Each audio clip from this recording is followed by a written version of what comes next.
And hello, everybody. Welcome back to the Kpush podcast, episode 122. We're here with Nick V today, Yes, one sir. of Austin's favorites.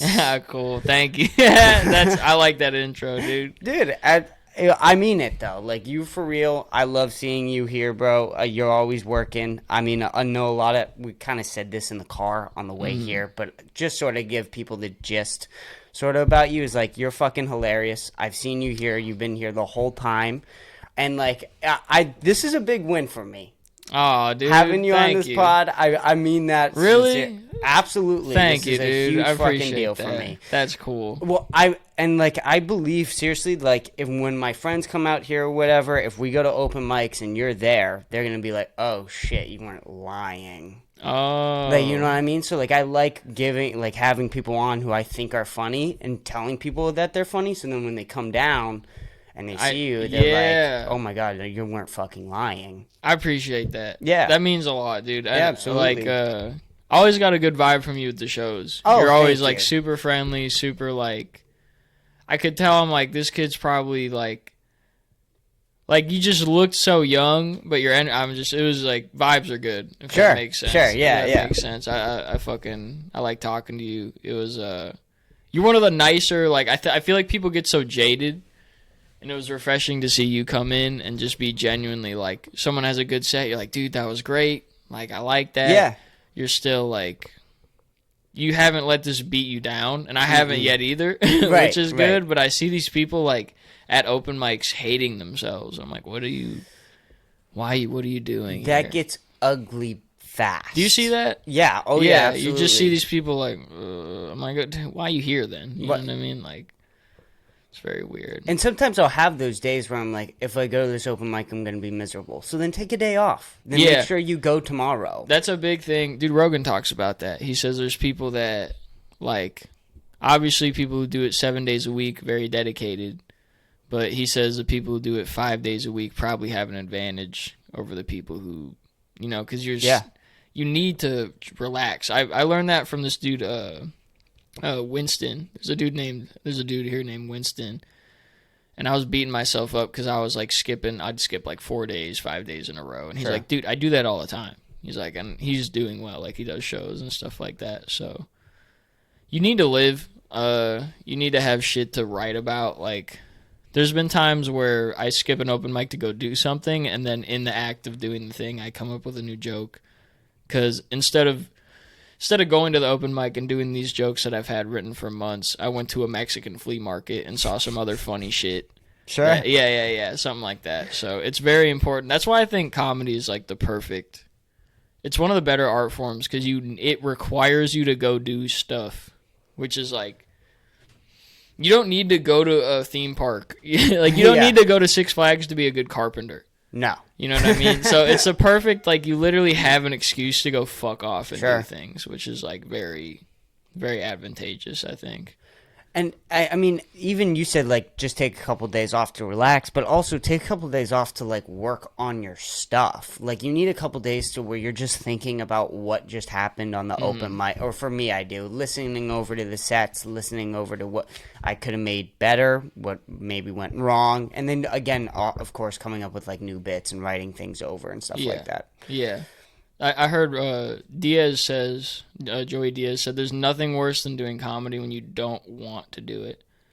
And that's what I found to be true. Because one of the things that has helped my sets, like, I've been doing, I think part of it was sobering up for me. I was smoking a lot of weed, and which is fun, right? There's the life experience part. Sure. But, like, I freak out on weed. I was, like, lying to myself because it's still fun. Weed is a weird drug. It's the only time you'll be, like, recreationally scared. You know what I mean? Like, it's just like, I'm terrified, but it's sort of fun. But it's just not, for me, it wasn't good for me. I think there's a lot of people that it helps. But I was going on stage high as fuck and bombing all the time. Or, like, what I didn't realize is even smoking weed in the morning would fuck my head up.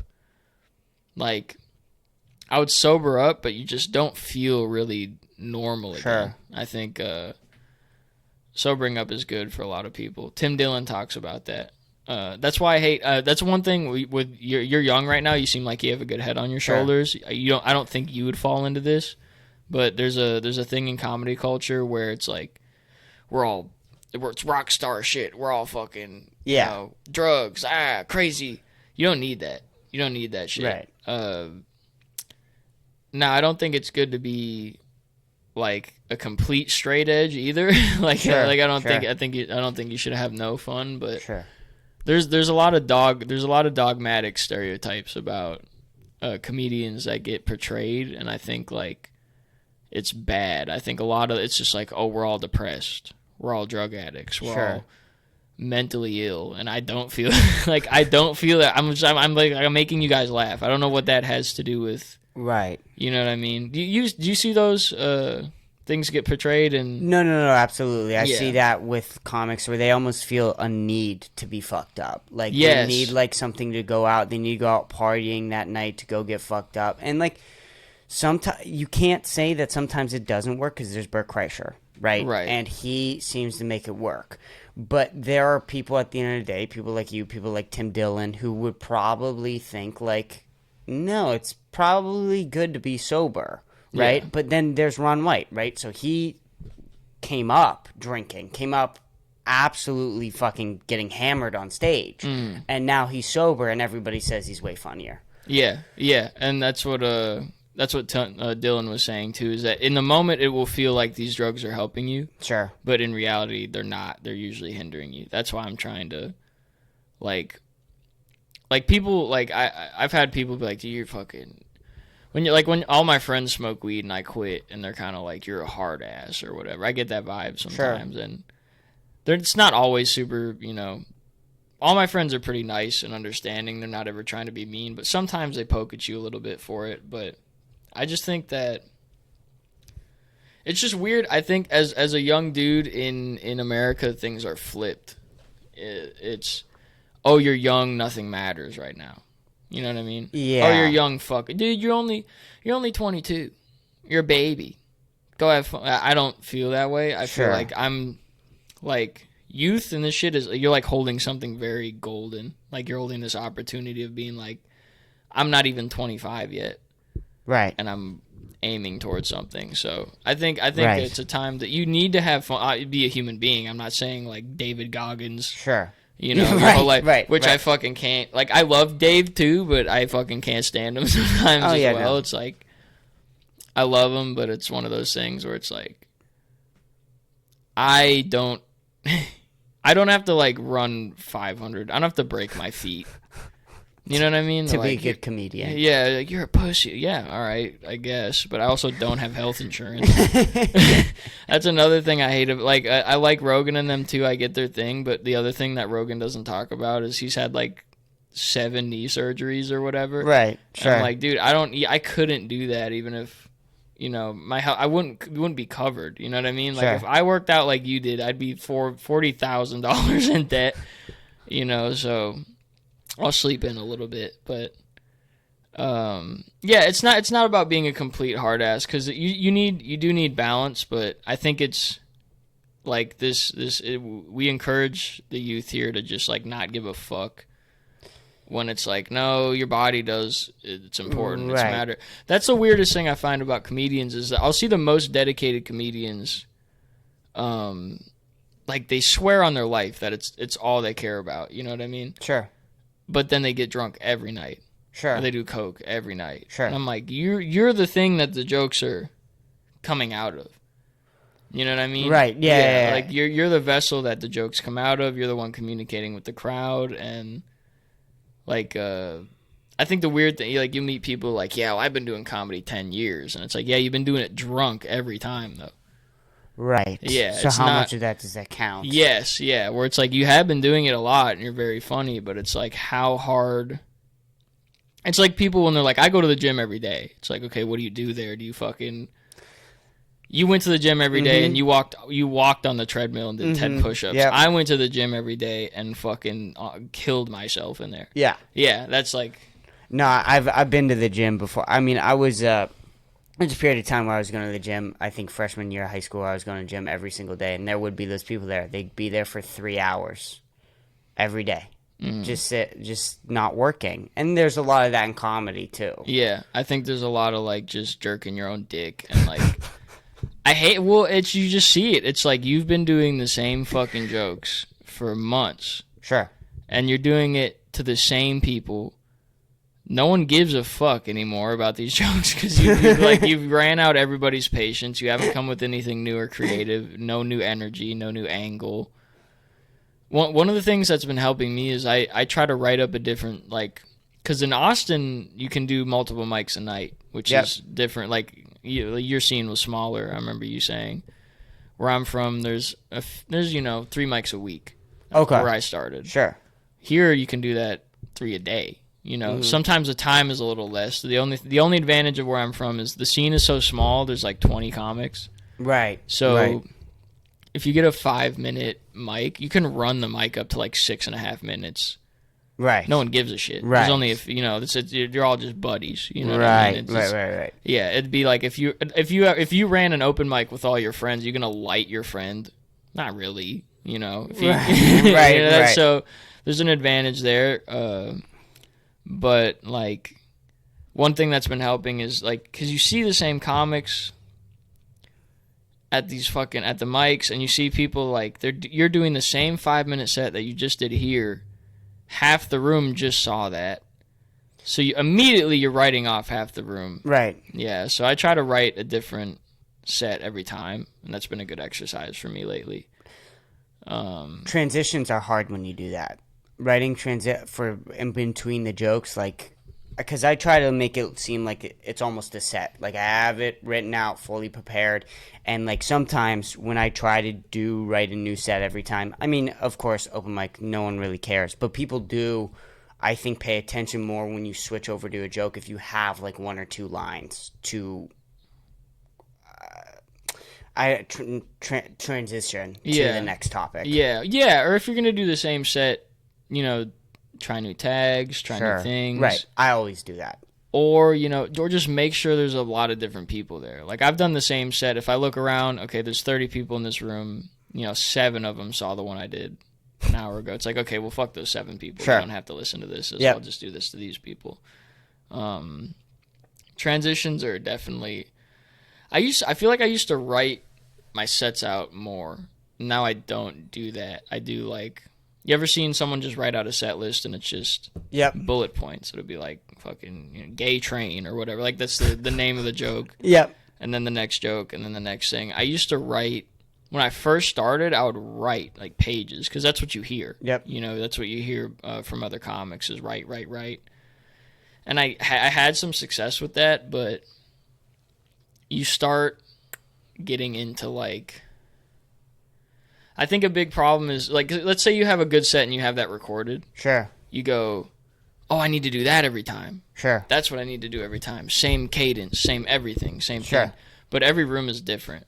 You know what I mean? So what you start getting into, like, theater type thinking. Right. Have you ever seen a theater kid do stand-up? No. It's fucking painful. Is it actually? Usually, there's some outliers. You know what I mean? Like, sometimes they find out how to get good at it. Yeah. But theater comes from, it's like acting shit.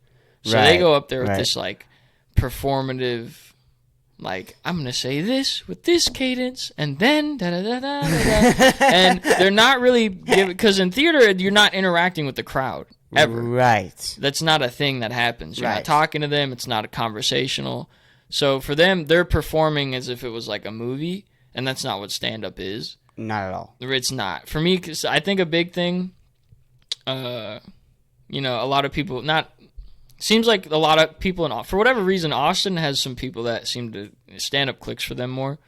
I think it's because they take it, it makes sense. They take it seriously. That's why they're here. Right. They care.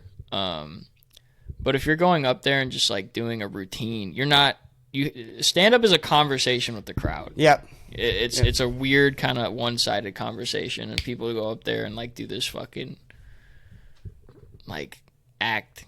It's like an act. I'm like, I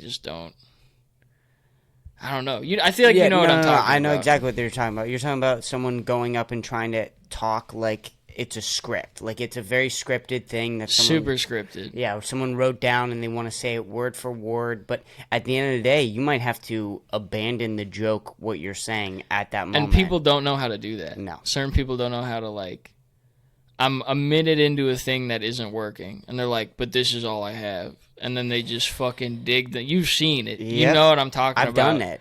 Yeah. Everybody's done that. I think it was when you first start, like, Yeah. you're just like, well, what else do I do? You know what I mean? So. And also admitting that what you're saying isn't working and finding a way to get back out and go into another joke is very challenging. Yeah. It's a very hard thing to do. It's I've had people say they don't like when comics break the fourth wall, and I disagree. Yeah, what? Say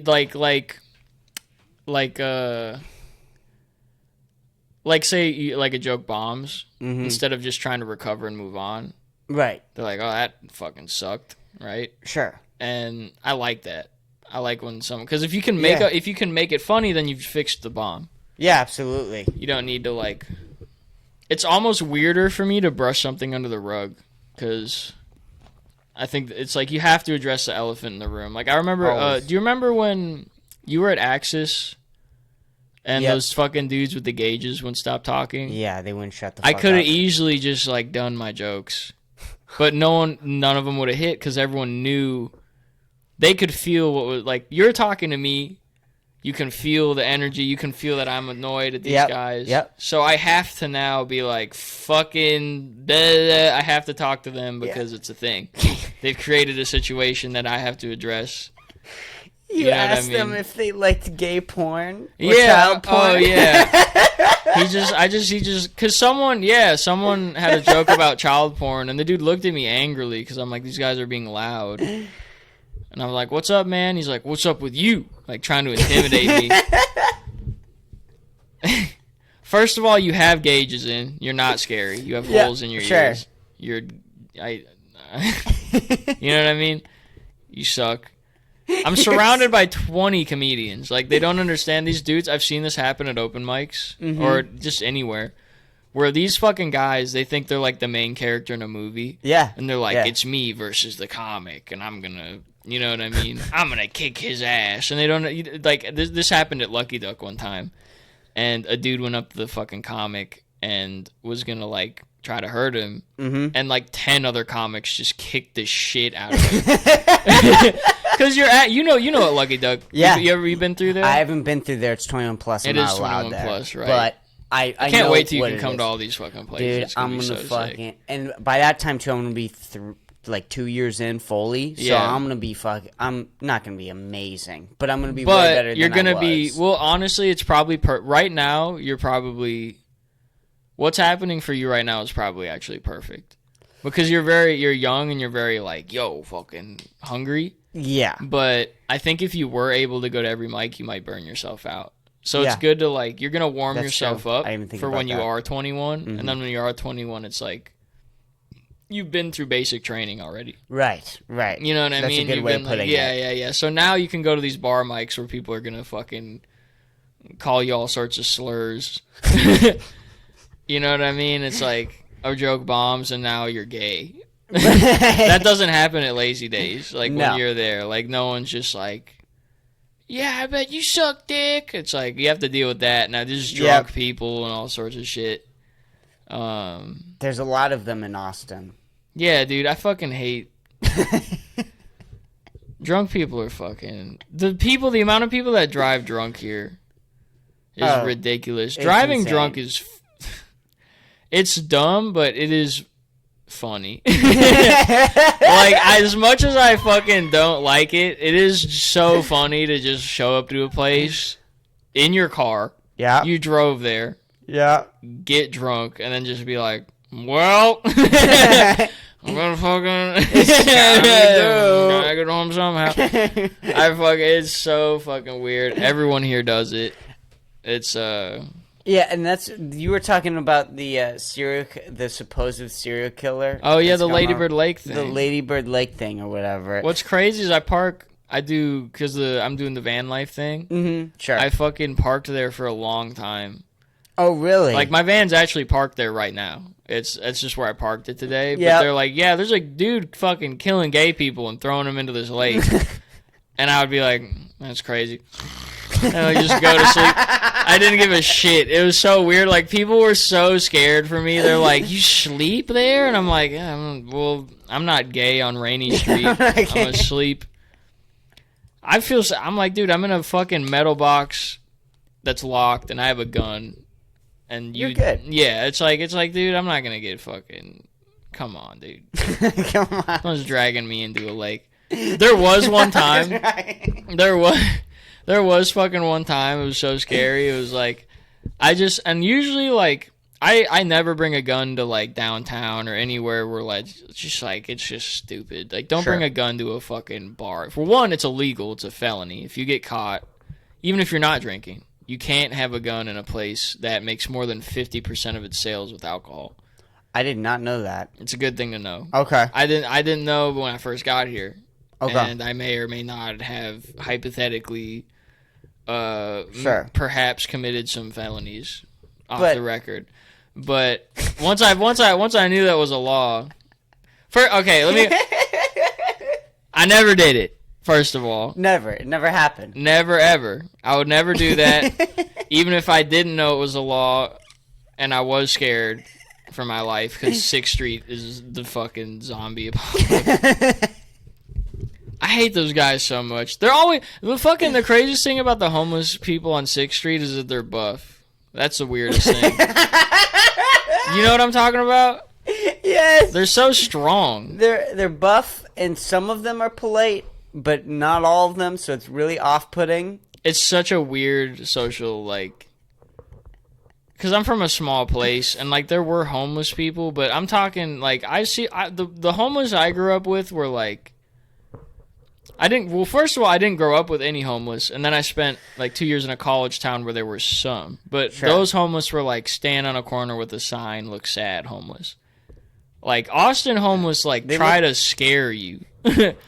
Like, they're like, oh, give me money. Like, they fucking, they're like buff and it's really insane. They don't have they're in better shape than me. They don't have a gym. They don't have food. It makes me so mad. They wipe your window with a cloth that leaves it dirtier. You know what I mean? Like, they're like, can I clean your windows? And then they wipe it and it's just like fucking way worse. Fucking man. Whatever. I had a homeless lady steal my wallet one time here. Are you serious? Mm-hmm. She, I think it fell out of my pocket, and I woke up the next day. I'm like, where's my wallet? And then I checked my phone, and it was like someone had spent $30 at a fucking P. Terry's on 6th Street like that morning, and I was so mad, and I was like, I'm like young too.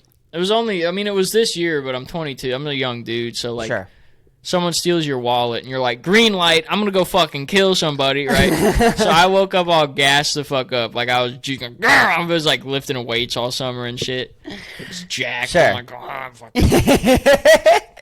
because I didn't know who it was. It was just like someone's using your wallet on 6th Street.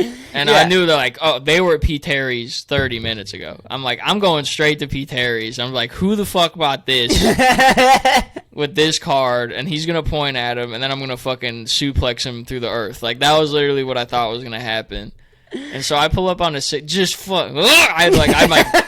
had my gun on me and shit. I was like on some, like, I'm fucking Batman. Like, I'm so...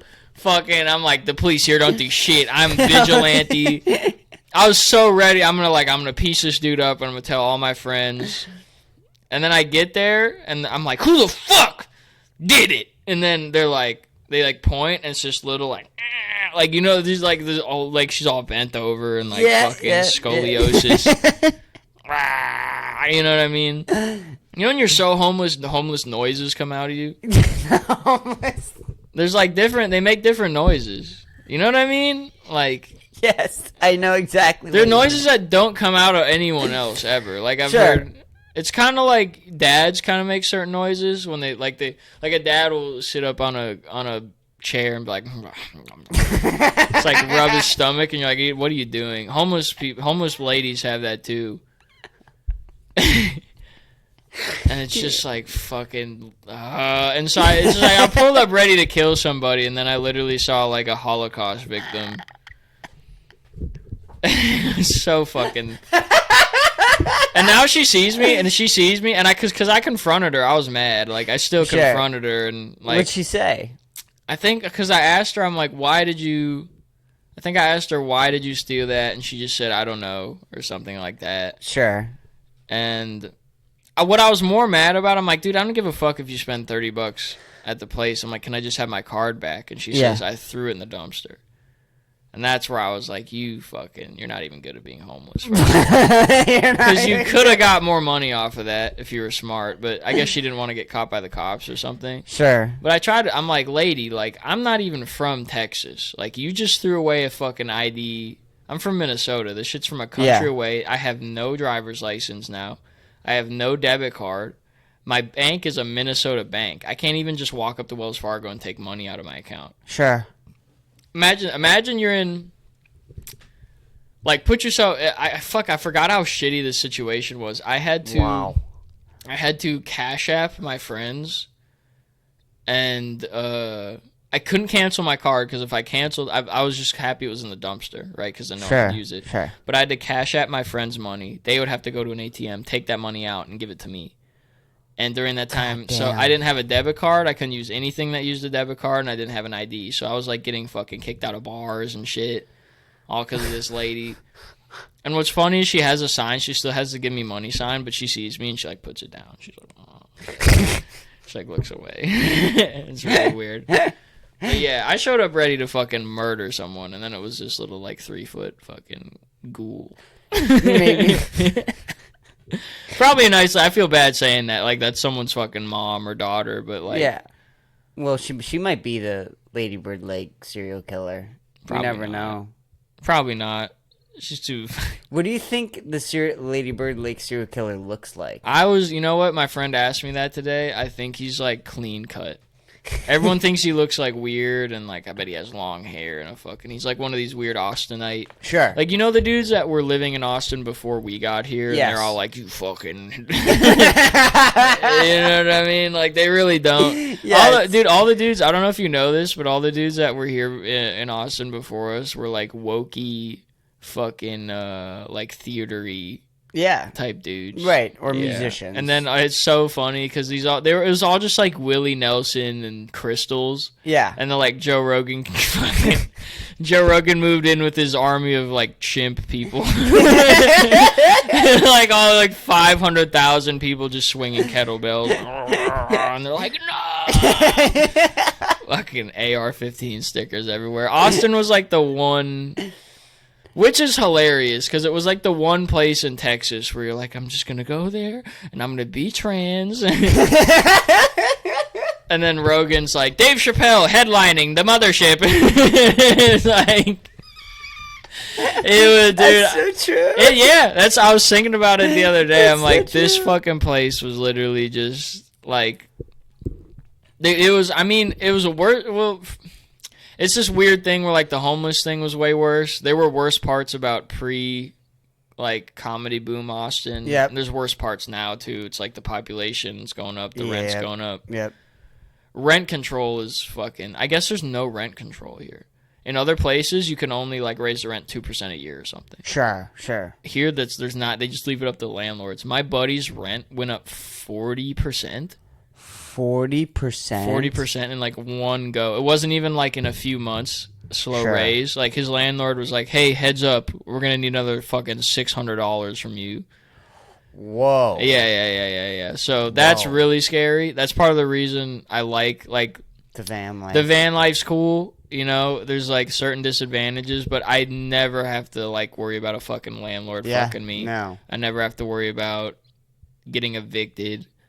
And there's resale on the van, which is like small bonus in comparison to everything. But like, you get an apartment, that money's gone. You give that rent to a fucking guy, and you never see it again. In a van, it's like I bought this off this guy. I put this much money into it, this many amount. You do math, you get money back, no matter what. It might not be as much. You might be down or up depending on you know what miles you put on it. But it's like this is a fucking piece of property I own technically. Sure.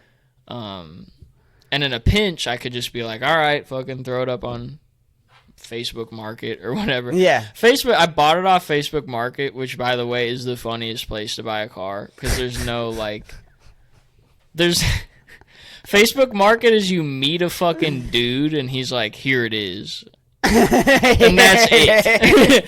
Like, that's not what buying a car is. Like, that's not what it... Like, usually it's like, I'm going to go to this guy. He's a pre-certified da-da-da-da, and they have a mechanic on site, and they're going to tell you... I pulled up to a fucking dude's place, and he's like, it's good. I'm like, it's good? He's like, it's good. And I'm like, can I drive around the block? He's like, yep. And I did it, and I'm like, fuck, all right, here's $2,700. And that's it. And if it breaks, you fix it. Like, there's no... Like, there's no, like... Nothing. There's no insurance. There's no, like... Which van life, too, is one of these things. I think a lot of it is very beautiful and romantic, but it is sold up to be, like... I think if you don't, like... It is... Sometimes it is the most anxiety fucking inducing thing. Yeah, I imagine. You ever hydroplane your house? No. Precisely. You see what I'm trying to say? Like, there's shit about it where it's like, I'm driving, like... If this dude runs this red light while I'm going through it, I'm homeless. Like, that's how this works sometimes. Right. Like, oh, my brakes went out, I'm homeless. So this went out, homeless. Like, so there's certain things. It's better now because I know people here. You know, when I first got here, you're just like another weirdo coming into Austin. And it's like, oh, this fucking dude. I had like, my beard was all huge and shit. It's like, who's this cretin, you know? This fucking another homeless dude on 6th Street or whatever. But now knowing people, I've had people like, not like, thank God, I guess, but people reach out and be like, hey, if you ever need a place to sleep, like, I got you. If you ever need a place, you know, some breaks on your car or whatever. So yeah, rent fucking sucks. Fucking hate rent. It's like, just like, hey, so you want a place to sleep? That'll be all of your time and money. Fucking Christ, dude. Like, I saw the most dystopian thing ever the other day, dude. In front of it's up by. I bet it's still there. Sure. If anyone wants to go look, it's like it's a Whole Food on East 7th or East 6th, I think. East 7th. This little back parking area. Some homeless guy was like, he like started to make a hut out of mud, but he didn't make it. Like, sure, like he only made it like he only got it like a foot tall, and then he gave up. And the first time I saw it, I didn't think of anything. I'm like, I was homeless dude, you know, building shit, whatever. That happens all the time. But the second time, I was like, dude, this is like the most, like, this dude just needs normal caveman knowledge. Like, this dude just build a shelter, and he just can't. Do you see what I'm trying to say? Like, there's a skyscraper right next to him, and he's just like, I just need to get out of the rain. And we're so far removed from, like, what we used to know that he can't even build a fucking hut. Right? Like, he just, like, fucking made a square circle out of mud, or square circle, fucking whatever. Sure. That's the dumbest thing I've ever said. Made a square circle. He made a fucking... But yeah, he made like the foundation, and then he's like, it's not working. And he gave up. Like, you can see what happened. Yep. And I was just like, we live in a weird... This is so fucking weird. Right. You know what I mean? Elon Musk's fucking plant right there shooting rockets off to Mars. Yeah, and this dude's like, how do I make shelter? How do I build... How do I... No rain, please. Yeah, we used to do this without anything. Like, humans just used to free ball this shit, which is crazy. Like, nothing. All you had was grandma and grandpa. Stick. Yep. Your fucking pointy stick. And that was it. Figured out. And you'd listen to grandma and grandpa, and you had to trust what they were saying. Yeah. Or they were Google. Yeah, they were Google. And then... That's funny. I never thought about it like that. That was it. They were just like, library. Hey, what's this? And they're like, that. And you're like, well, they've been here longer than me. And then if they forgot something, it just didn't exist anymore. That's the fucking craziest thing about humans is, like, we have all this now, and they're like, hey, what was 12,000 years ago like? And even the smartest dude on Earth is like, I don't know, shit, fuck. This is like... Like, we have shit. Your guess is as good as mine. Yeah, it's weird. I heard Graham Hancock say we're a species with amnesia or something like that. Right. I think that's what he said. Yep, that is what he said. It's so fucking weird to just like, which I like. I'm cool. I was raised by my grandma, luckily. Oh, okay. Which sounds funny to say, luckily, you know, because most kids. That's why I hate this trauma. Shut up, dude. My grandma, first of all, sick. Cookies every day. Tell me I'm traumatized. I'm not fucking traumatized, dude. I fucking hate some of that shit. But she grew up without electricity. Like, wow. So I was raised by a person who, at the beginning stages of her life, like, electricity wasn't a thing. She did homework by candlelight. And now I'm doing this. Right. Like, it's a trip. It's a real trip. But I think it's cool that I got raised by someone who's like, she got to like taste like the very end of like the hard shit. Right. Like right when they're like they just invented medicine and then my grandma came out. Right. Like she's still like her parents before that, it was like fucking dude, she has a letter in her fucking cabinet from like her grandma or whatever. Yep. About like, yeah, we crossed Nevada in a wagon. And it's been going well, but you know, this dog got sick or whatever the fuck. Whoa. She showed it to me. It's handwritten. Wow. And so that lady raised me, and I think that's part of the reason I'm like the way I am. I think I'm very like fucking. I hate a lot of newer. Like my grandma's been through so much shit, and you're like, so do you suffer from depression? She's gonna be like, what are you talking? You know what I mean? That's what I mean. A lot of this shit, I swear, it's like if you convince yourself something's real, you will feel it. It's so weird. Like, like ask a caveman what anxiety is. He's gonna tell what the fuck are you talking about? You know what I mean? Yeah, he's like, well, sometimes before I kill a giant animal, my heart beats fast. That's all he's gonna tell. You know what I mean? So I think it's easy to like label shit and like, I don't know. I think childhood's a weird like. Yeah. I almost think the better you. I'm sure you've seen this, but sometimes the better you raise your kids, the shittier they are. Yeah. Well, I think that probably. Yeah. Yeah, you know what I mean? You're like, I'm going to do everything right. And then you, like, chemically formulate a fucking dickhead. Yeah. Yeah, you want them to be, like, perfect. And when you make them perfect, they don't. There's nothing to them. There's, like, no fucking. Like, what? They do. They're good at fencing. Like. Yeah. Or swimming. Fencing's so gay. Whatever. So glad I just said gay. There's a couple times I wanted to say it earlier, but I was like, oh, I'm in podcast mode. And then it just happened. I'm like, okay, now I'm like, I feel like myself now. I just now it said gay, now I'm like me again. It was like Nick V. Awesome. Yeah, now I'm Say here. hello to Nick V, everybody. That'd be a cool intro. That'd be a cool, like, snippet. Oh, finally, I fucking could say gay.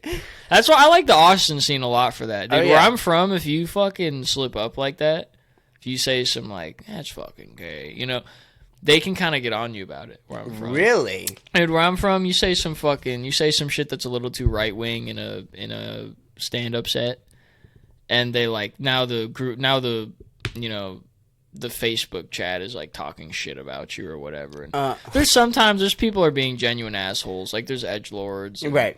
You know, there's shit here even that's like, dude, you're not even, like, you just think being edgy is funny. Like, there's these dudes that are like, oh, if I just if I just say I hate trans people, they'll laugh, right? And it's like, no, it's like, well, Dave Chappelle did it. Yeah, Dave Chappelle's funny. You know what I mean? Dave Chappelle actually wrote those jokes out really well. Like, this dude's like, yeah, and aren't they weird looking? And then he doesn't get a laugh, and he's like so confused. You know what I mean? He's like, I thought I had it. I thought I had this. Also, the fact you're comparing yourself to the greatest comedian or one of them of all time ever.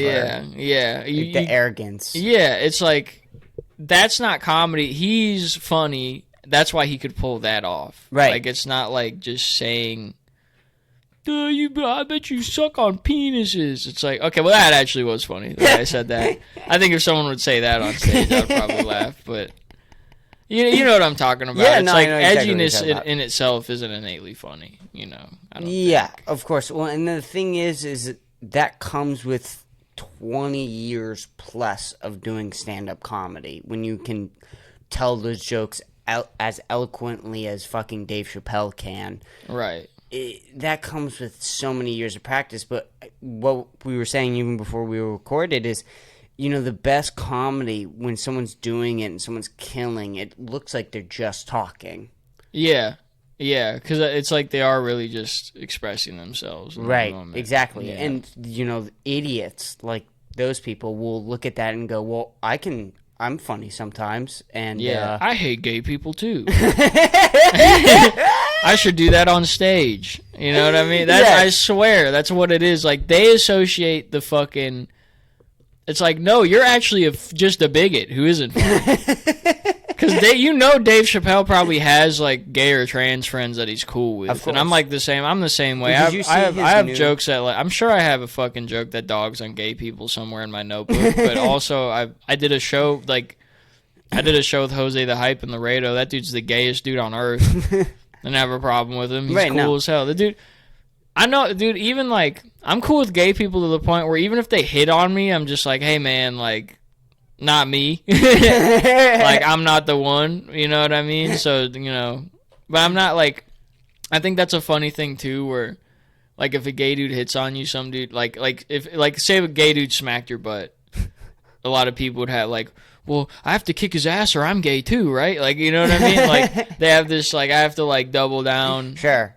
The last time a gay dude grabbed my butt, I just laughed really hard. I was just like, what? I was just like, wow, I just got fucking molested, and I laughed. I just got fucking... Well, I was going to say something about Dave Chappelle with that. He does, going back to, like, somebody, he probably has transgender friends or whatever. Right. His whole bit at the end of that, his most recent special, was about his transgender friend who killed himself. Yeah, well, that's probably why I said Killed that. herself, himself. I don't know. But it was just crazy. After talking about his own personal experience with his friend, people would say that's transphobic. Still dog on him. Still, yeah. And it seemed like a love letter. I mean, Joe Rogan said that it seemed like a love letter to his friend. Yeah, I can see that. That is the vibe that it put out. Right. Funnily enough, that special, like, I think the first time I saw it, I was like, whoa. Right. And I fucking don't give a shit. Like, I don't give a shit about, I don't really have a line.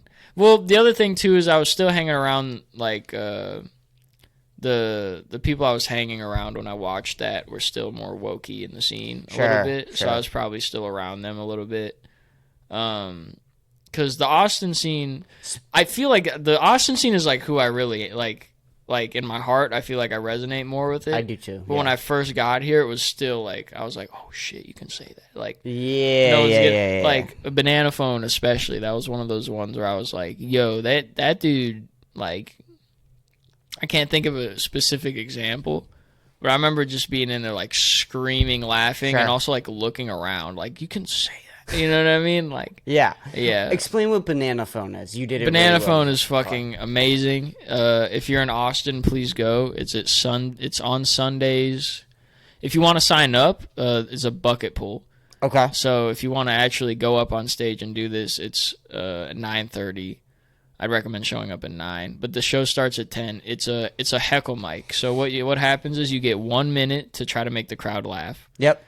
And then after that 1 minute, they ring a bell, which is they call it it's just funny. It's the 9/11 commemorative bell, which it is. It's a fucking, like, never forget 9/11 bell, which is like, it's just there's no like, nothing is sacred in that in that room. Yeah. It's really good. And they ring the bell after your minute, and then the entire room has a green light to roast, heckle, make fun of you in really any sort of way. And you have to be, like, there are no rules. Like, there's nothing, like even in the beginning of the thing, they're like, don't say anything homophobic unless it's funny. Like, that's what they say. That's the only rule, is, like, no gay jokes unless they're funny. Right. But it's so brutal. It's therapy for me. I just get to yell. I just love yelling at people. It's really fun. I sit in the corner and I fucking just call people fat at the top of my lungs. Yeah. I wish I could fuck. I can't think of anything specific, but there are no rules. Like if an autistic guy goes up, it's fucking 100 autistic jokes. Yeah. From the crowd. Like I remember this dude went up. This autistic dude went up and he had a flannel on, and some dude's like, "How many squares are on your shirt?" You know, just shit like, "Hey, what temperature is it outside?" Anything. Yeah. If you're fat, they call you fat. If you have a big forehead, they're gonna fucking make big forehead jokes. Yeah. There was and speaking of Austin being liberal, there's still pretty liberal. And if you go out to like bars and stuff, you might catch a little bit of that, or like public spaces. So at the Cenote, I think it's called, the coffee shop, I just went Thursday. It's the Chunky Dog. It's hosted by Alex Duran. It's a really good open mic. Mm-hmm. But I went there and somebody, I'm forgetting his fucking name, but he had this killer joke, and it was what are the average sexual assault ages or whatever, and he said the ages, I think it was like 18 to 35, and he goes, "That's the correct answer." And these two liberal girls in the front, they went, "Yes, that's the correct ages." And he goes, "All right, well, we should sexually assault older women to make them feel younger." And funny. Whole like it was funny at the time, and the whole crowd erupted in laughter. I mean, it was just comics. We were all laughing. They get up, they leave, and then they come back after his set's done, and one of the girls is like, "Can I ask you a question?" They go outside. He gets yelled at. Long story short, he comes back inside, and his friend looks at him and goes, "Did you change your set?" So better not have. But that's how you know it's good. Yeah. I think Patrice O'Neal said and this is just Patrice's opinion. Sure. But it's something I think of sometimes because it happens in rooms a lot. He said his ideal form of comedy is half the room's laughing, the other half the room is fucking mortified at what you're saying. Right. Yeah. That's his ideal thing. Is like half the people are like, "Dude, what?" You know. So right.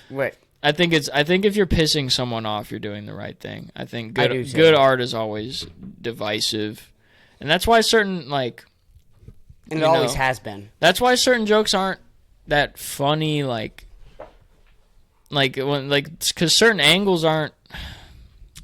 Like, you can make anything funny, but It's harder to make things like what would be a good example? Like, isn't racism bad? That's way harder to make funny than just be like, isn't racism good? Because it's innately like, what the fuck are you talking about? You know what I mean? It's innately ridiculous. You know what I mean? So. But I mean, the art in comedy, I think, is being able to find racism is good. How do you communicate that and also be funny at the same time? Yeah, and there's like a weird, there's like this line you have to walk to, because I've seen people do joke Here, what I think it is, it's never really the content of the joke. It's it's the vibe you put off. Sure. When you say it, because I'm sure you've heard people do racist jokes. Oh yeah. But you're like, that guy is racist. That guy meant that shit, and the crowd laughed, and maybe didn't everyone pick up on it, but that dude meant that. You know what I mean? That was. I remember there's this whole. That was one of the guys up in Fargo I started with. That was his whole fucking thing. He was like, haha, I'm a racist, right? Yeah. But, he was. That was the craziest part, and that's why people didn't like him, and his jokes were funny and shit, but at the end of the day, the way he was saying it, I'm like, dude, you mean a lot of this shit. Yeah. And the crowd will feed off of anything you put out, usually. I mean, sometimes you can get by with stuff like that, but at the end of the day, usually people are gonna pick up on everything. If you're nervous, if you're a little scared, if you're trying too hard, people can tell. About that. Anybody can tell everything the minute you touch the microphone. That must have been a crazy, because it took me a while to. I don't know when I figured that out. Yeah, I figured out that was fast for me. That's good. I was I think that was within the first 2 months. I was like, oh my gosh, they know how I feel, right? Yeah, and so I have to I don't have to pretend to feel. I literally have to feel comfortable. Yeah, you can act comfortable. Yeah. There's no acting comfortable Yeah. on stage. You just have to be in the moment Yeah. and be comfortable. Because they're feeding off your shit. So Yep. if you're putting off nervous energy, they're like, oh, this guy, why is this guy? And that's easier And said than done. You can be funny through it. I've had sets where I'm like kind of shaky, but I had this happen to me recently, which doesn't happen, which I think is, I guess, good for me, because a lot of times if I go up a little nervy, I fucking don't do well. But I went up nervy recently and did well through it. Like I was just like, that shaky kind of like I don't have anything in me. I feel like empty, whatever it is. I did that. I did my jokes through that, and my jokes were still hitting based off just the content of the joke. Sure. So I know if I went up there like in a silly mood, much better set. Much better set. But yeah, it's really weird. Like that's why I stopped smoking weed and going up, because it's like it's and I don't think it's not to a paranoid level. Like oh, you mean they know what you're thinking up there? No, but they can feel like it. Yeah. They just feel. Yeah. And it's a hard thing, like you said, it's a hard thing to describe to somebody who doesn't do comedy, or especially somebody who doesn't go and watch comedy. Yeah, or just some people don't know how to do that in a conversation. Like, some people don't know how to, like, read. You ever had a fucking conversation with someone, and then afterward you're like, I'm tired. Like, that dude sucks. Yep. Yeah, like, I need to get he's not picking up on any social cues that I don't want to talk to him. That happens sometimes, like I'm just like, you're literally like, you'll be like saying nothing, like staring, and they just keep talking. And there's people like that do comedy, and it's the same thing where like you're not communicating with the crowd. It's like a weird fucking like it's like a weird retarded version of what the theater kids do. At least the theater kids wrote a setup. Right. You know what I mean? And you're just up there being an ass, and you like can't tell that no one likes you. Yes. You know what I mean? Which is like, I think a big tell on and again, I'm young. I feel like I know some things, but it's like I'm so young. I'm not gonna say anything for sure. But I think a good tell is like if someone's up there bombing and they can't really like tell, like they know they're not getting laughs, because they can't hear them. You know what I mean? Like they're not happening. But like you see some people bomb, and you can tell that they're like, like they know what's happening. They're aware that this isn't going well. They're aware of like, they can read the crowd just like the crowd can read them. Which is good. Like, I think you have that for sure. Because you're self-aware. You're like, like I've seen you go up there and do bad, and you're like, God, shit. You know what I mean? Yeah. That's so important to have. That's way better than the people that go up. And, like, I don't know what goes through people's heads, like, people like that, when they're like, I don't know why they didn't laugh at that. I guess I'll go to the... Because when you fucked it up. Yeah. I always... Another thing, too, for me is, like, try to blame the crowd as, like, less as possible. I catch people blaming crowds a lot. And sometimes they're right. Sometimes they're right. But even with the worst crowd ever of all time, I guarantee you, there's Richard Pryor, Dave Chappelle... And, like, these people, if you saw them go up, they would be able to make that crowd laugh. Mm-hmm. And that's the art. That's always the goal of comedy, is making bad crowds laugh. So, yes. There is a way. Yes. I asked Dylan Sullivan that one time. You know who Dylan is? No. Dude, if you get a chance to see him. I know the name, but I don't funny. know. Dude, He was a good dude to run into when I first got here. I didn't know him very well. I still don't know him, like, at all, really. Sure. But when I first moved here, I was still very shaky on, like, where I was comedically, I think I knew, like, I'd had good sets where I was from, but it had been a little bit since I'd done that well in a new place. Sure. And I had a good set at where is that place? Buzzmill. Sure. I had a good set at Buzzmill, and Dylan came up to me and shook my hand and was like, hey, man, fucking, and then just gave me a little, I think he could tell I was new. Yeah. Encouragement type thing. Yep. Like, that was good. But yeah, it's like, he told me, because I think I asked him the second time I met him, because he, like, I saw him like 3 times, and he fucking crushed, like, every time I saw him. And I was like, dude, how do you, like, I wasn't being super serious, but I'm like, hey, what's with you and being funny? You know what I mean? Like, what's with you and fucking, how do you just stay being funny and shit? Right. What's the deal with that? And I think he said there's always a way. I think that's what he told me. Yep. There's always a way, because he would crack a dead room. You know what I mean? Sure. So that's another thing too. I think some people go up and they like don't even believe that they can fucking, you know what I mean? Like I've seen people go up with this thing of like, and I've heard people even say it. They go, "I'm gonna bomb."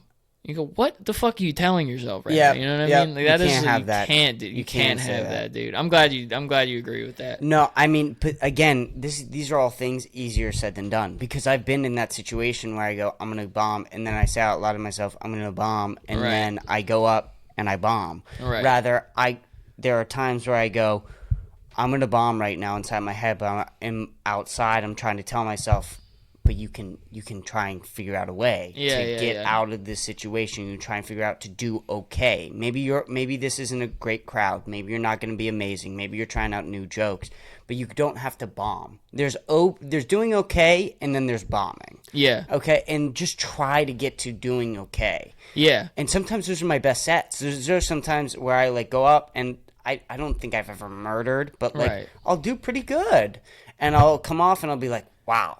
Yeah, I did pretty good. Yeah, and it's all because of the fact that I told myself that I was gonna do okay. Yeah, you can. I think you can really trick yourself into believing. You can. Even when people they go like, "I'm depressed," and I'm like, fight it. You could be. Fight it. You could be, but you could just be fucking telling yourself that. Yeah, too, you know what I mean? Where like, if I tell myself something's bugging me, I bet it fucking will. Yeah. You know, I bet it will end up bugging me. So. One of those things, too, where if you go into a room and you're like, this fucking crowd sucks, you're not even going to try. You're not even going to try to make these people laugh. So, one of those things for sure, I think. And I think with the thing with depression is, like, you talked about that with, like, I don't know how to phrase this, really. Like, if you tell yourself you have depression, you're going to feel depressed. That's absolutely true. And there are people in real life who just literally like depression. Like, I've fucking... I don't want to say I'm depressed or whatever, but like there's been periods of time where I like have felt really fucking down. I've been to mental like places. I've gone to therapy multiple times, but like fight it. Like it's fightable. You can wake up and get out of the day. And sure, you're not going to get as far if you're depressed. Absolutely. Right. But that doesn't mean you have to sit in bed all day, not go up on stage, not do anything. Just get up and do a couple of things. Yeah. And usually if you do that and you tell yourself you can do something, you're going to impress yourself. When you impress yourself, it just makes you want to keep going. Yeah. And the same thing with comedy too. My cousin says that whatever Newton's law applies to people. An object in motion stays in motion. That's great. He says that applies to people because I was talking to him about that, and he says it's a momentum game. Right. He says life is a momentum game. Right. If you're in motion, you probably will stay in motion. If you stop for too long, you probably, you know what I mean? Yes, absolutely. No, that's a great way of putting it. That's how I've been feeling lately. With just sobering up helped me a lot. It's like. Yeah, and how is being sober? Good for me. Good? Yeah, really good for me, man. It's to the point now where when I smoke weed, I don't like it. Right. Which is weird. Because I've been smoking since I was fucking 16 or something, 15. Yeah, that's me too. Consistently since I was maybe like 18. Mm-hmm. I got into it more, you know? But, and never like, it was only like recently, like within the last year, I was like, I don't even know if like, do I really like this as much, or what am I really doing? You know what I mean? And then finally, I stopped. My buddy was gonna do. He called it No Weed January, which is kind of funny, but he's gonna do no weed in January. And I in the back of my head, I'm like, I should quit this. I feel like I know this is bad. Sure. So I was gonna use it as a to stop forever type thing. Yep. And so I did like 3 weeks, and then I did 3 weeks, and then I took an edible that was just like too much, and I freaked out, right? Which is like the first time that's ever happened to me too. I was like, whoa, yeah, really? Yeah. And I haven't taken any. Again, it was the most I'd ever taken, but I was like, man, I've been smoking since I'm 16. I'll fucking. Mm-hmm. You know, it's because you see people like Joey Diaz and Mike Tyson and like these people who are like, what are you gonna? You think you're less strong than weed, and that's what I got in my head. I'm like, fucking weed ain't shit, dude. You know what I mean? So edible kicked my ass, which is a whole separate thing. But I was like, and it's not like the edible did this, but even before then, you take a few weeks off, and I would take like a hit of weed, and I just hated it. Even now, like I took 3 hits off of a blunt like last week, because I'd been like sober, and then I smoked a cigarette, and I'm like, as long as I'm here, you know what I mean? Sure, it's one of those things where it's like, I'll just try some of this as well. Sure. 3 hits off the blunt, and I'm like, I don't know who I am. I swear to God, I would talk, and I didn't like how my voice sounded. Yep.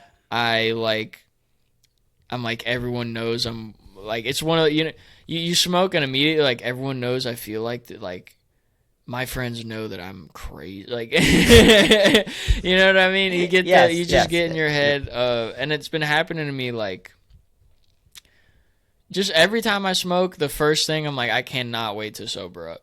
And I think I talked about that at Lazy Days one day. I mentioned something like that.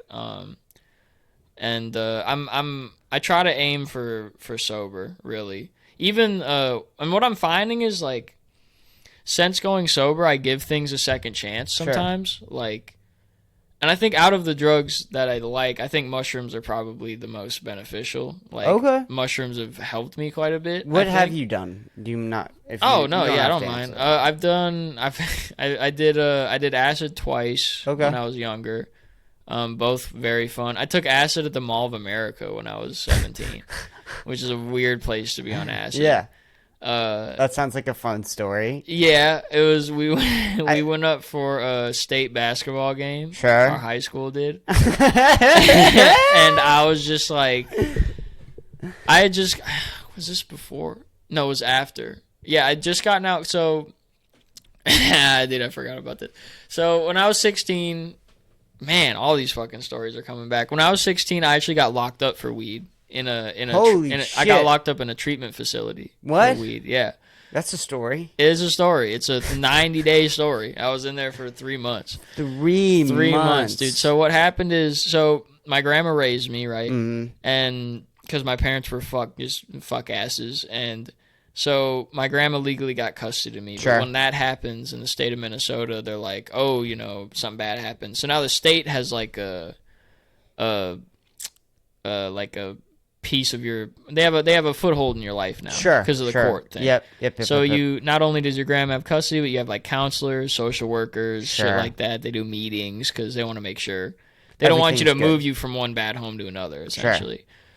But what that means is now your second parent is essentially the fucking court. You know what I mean? So if you get caught smoking weed, it's not like, hey, let's sit down and talk about it. It's like, you're going away. You know what I mean? So I got, they were pretty lenient with me.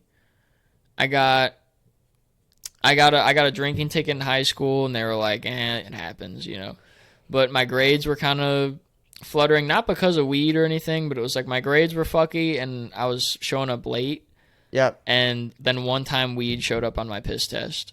And they were like, "You're fucking out of here." And they'd sent me to weekend homes and stuff before. These guys are strict, you know what I mean? These guys are like, it's the courts, you know what I mean? So you show up late a couple times to school, and they're like, "All right, well, this weekend you're in the fucking clink," essentially, like you're in the it's intense shit. It's like, looking back on it, and I knew in the back of my head that it was really like, this is some not good shit. Like, these guys this isn't good what they're doing to me. And now finally I'm finding out there's all these groups for like CPS reform and like to change, how they deal with kids and stuff, which is good. But yeah, I smoked a little bit of weed one weekend, and which is all I would do. I'd smoke a little bit on the weekend, which is funny because in high school, usually kids don't give a shit. Yeah. But I was like, I don't want to smoke on weekdays. I have school. I was actually like responsible. Sure. And I still got sent. Like they got my ass for 90 days.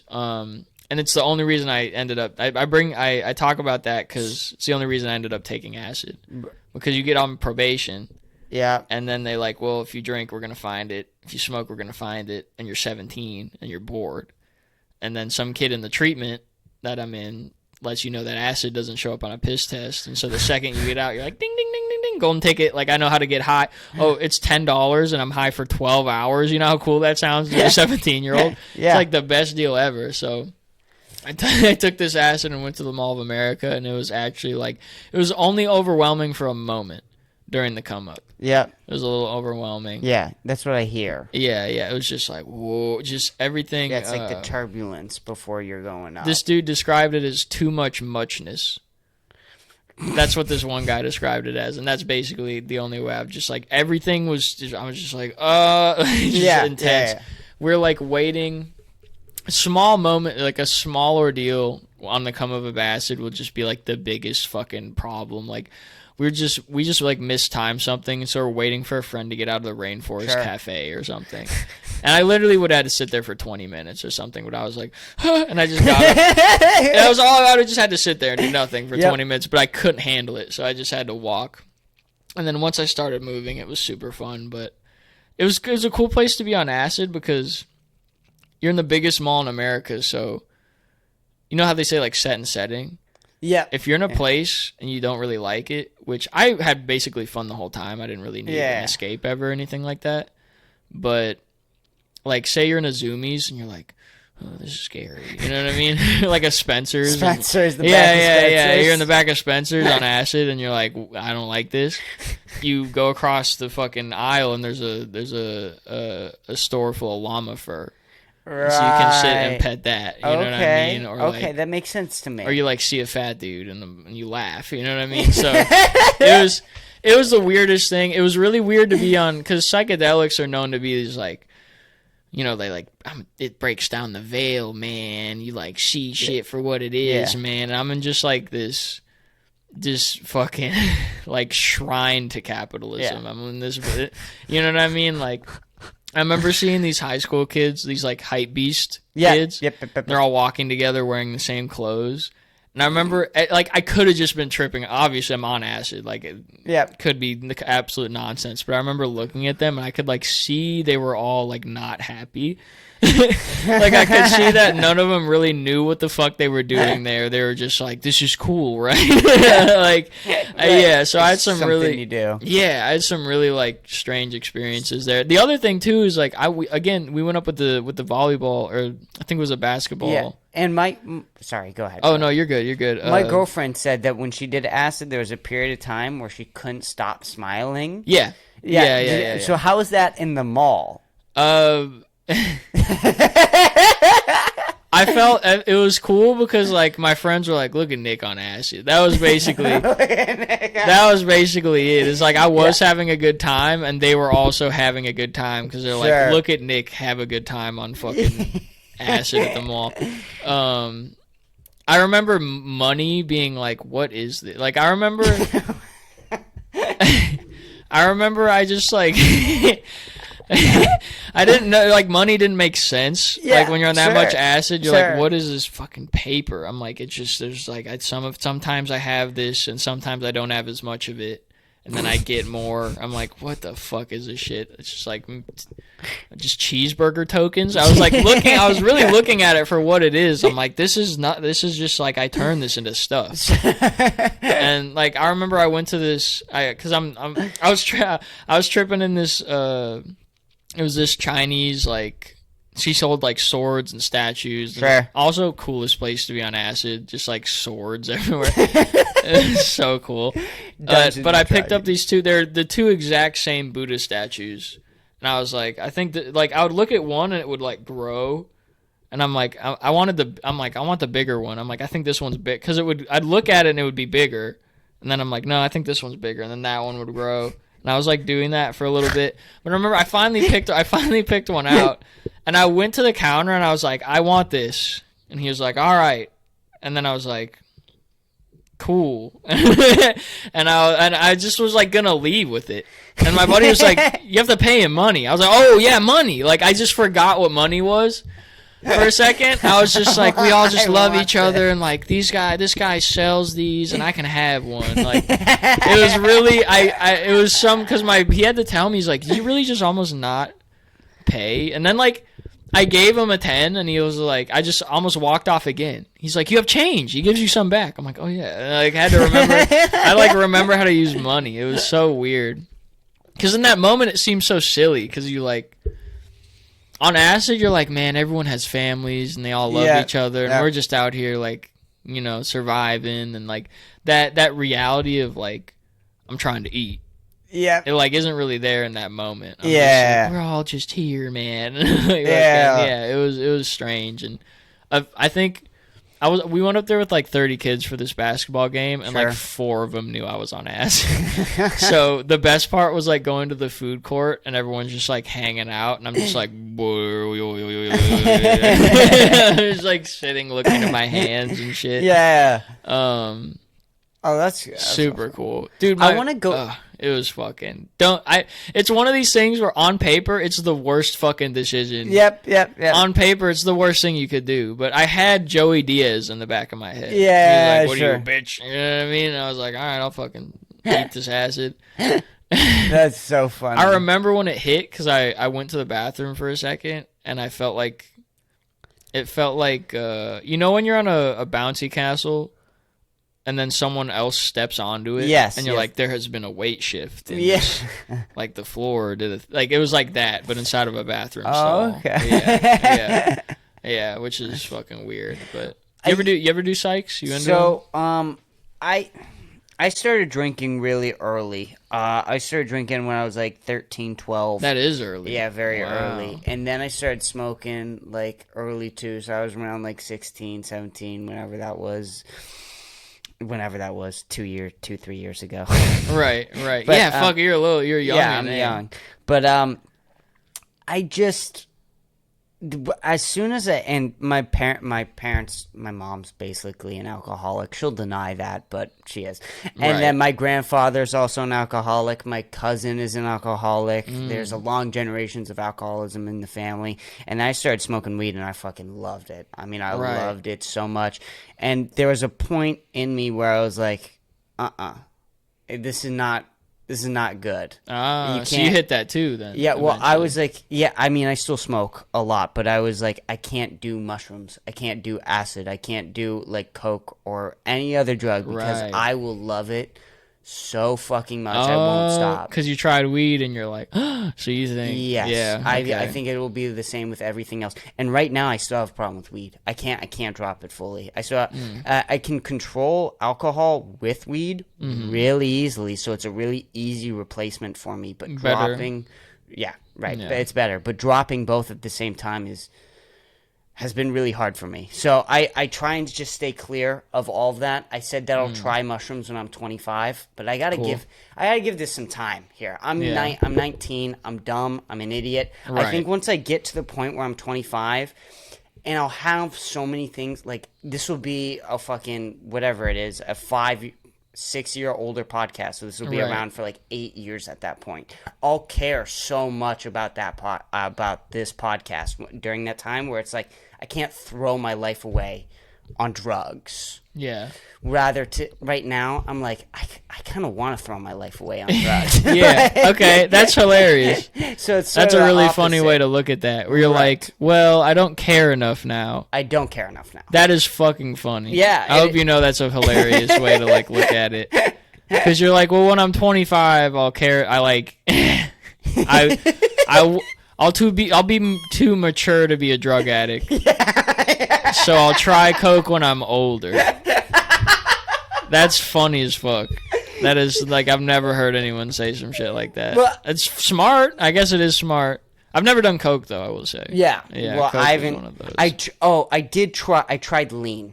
I tried lean. How's that? Twice. It was amazing. Feels good. It was amazing. I hate that. I'm like, damn. Right? But it fucking rules, dude. You know what I mean? I hate when I look at certain drugs and I'm like, because I do turn my nose up a lot. I'm like, I would never. But in the back of my head, I'm like, damn, I bet that shit is tight. I bet it's so tight. I bet it's fucking. I did Xanax once. I'll say that. Oh, okay. I did some Xanax Well, apparently once. that's pretty similar. Yeah, it's a very similar effect. The way I describe lean is, have you ever been drunk? You've been drunk before. Oh, right? yeah. But you know how sometimes when you're drunk, you have a wave of like sadness or anger or like another emotion, and it's like, you're still drunk, so you're having a good time, but like you'll get a weird you're wave just of looser, emotions. so it's like, yes. Yeah. When it's the same feeling of being drunk when you're on lean, but there's no sadness. Zero sadness. So it's all just you're drunk, but you're happy the whole time. Dopamine drunk. Yes. Whoa.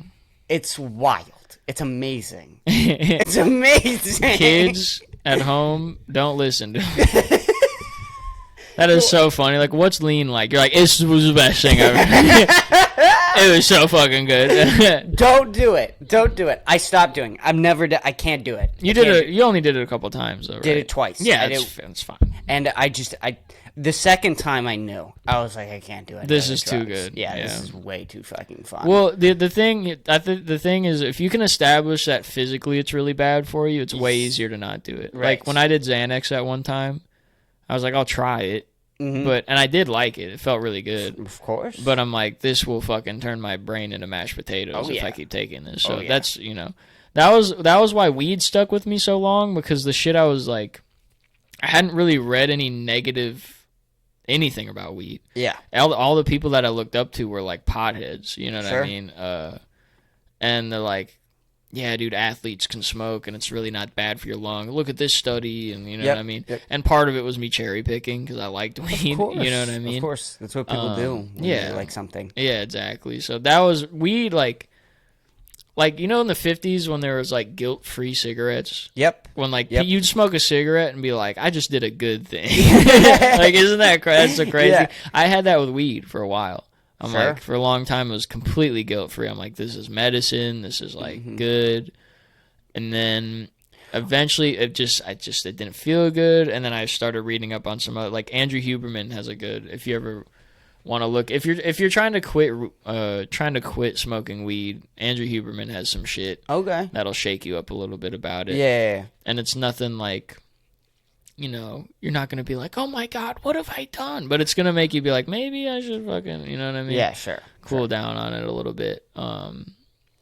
Fucking, yeah, dude. There's a book called Your Mind on Drugs or something like that, but the guy who wrote it, he went on Joe Rogan. I'm forgetting his name. I listened to the whole podcast, though. But he basically says, like, there are benefits to all drugs, but you just have to be extraordinarily careful with them. And including with pot, is like, the overtime daily usage of pot, that it's not like, for how drugs go, that's probably gonna be a really long one. Same thing with cigarettes. Like, that took fucking 50 years to start killing people. Like, but it comes. Like, at the end of the day, it comes, and it will knock on your doorstep one day.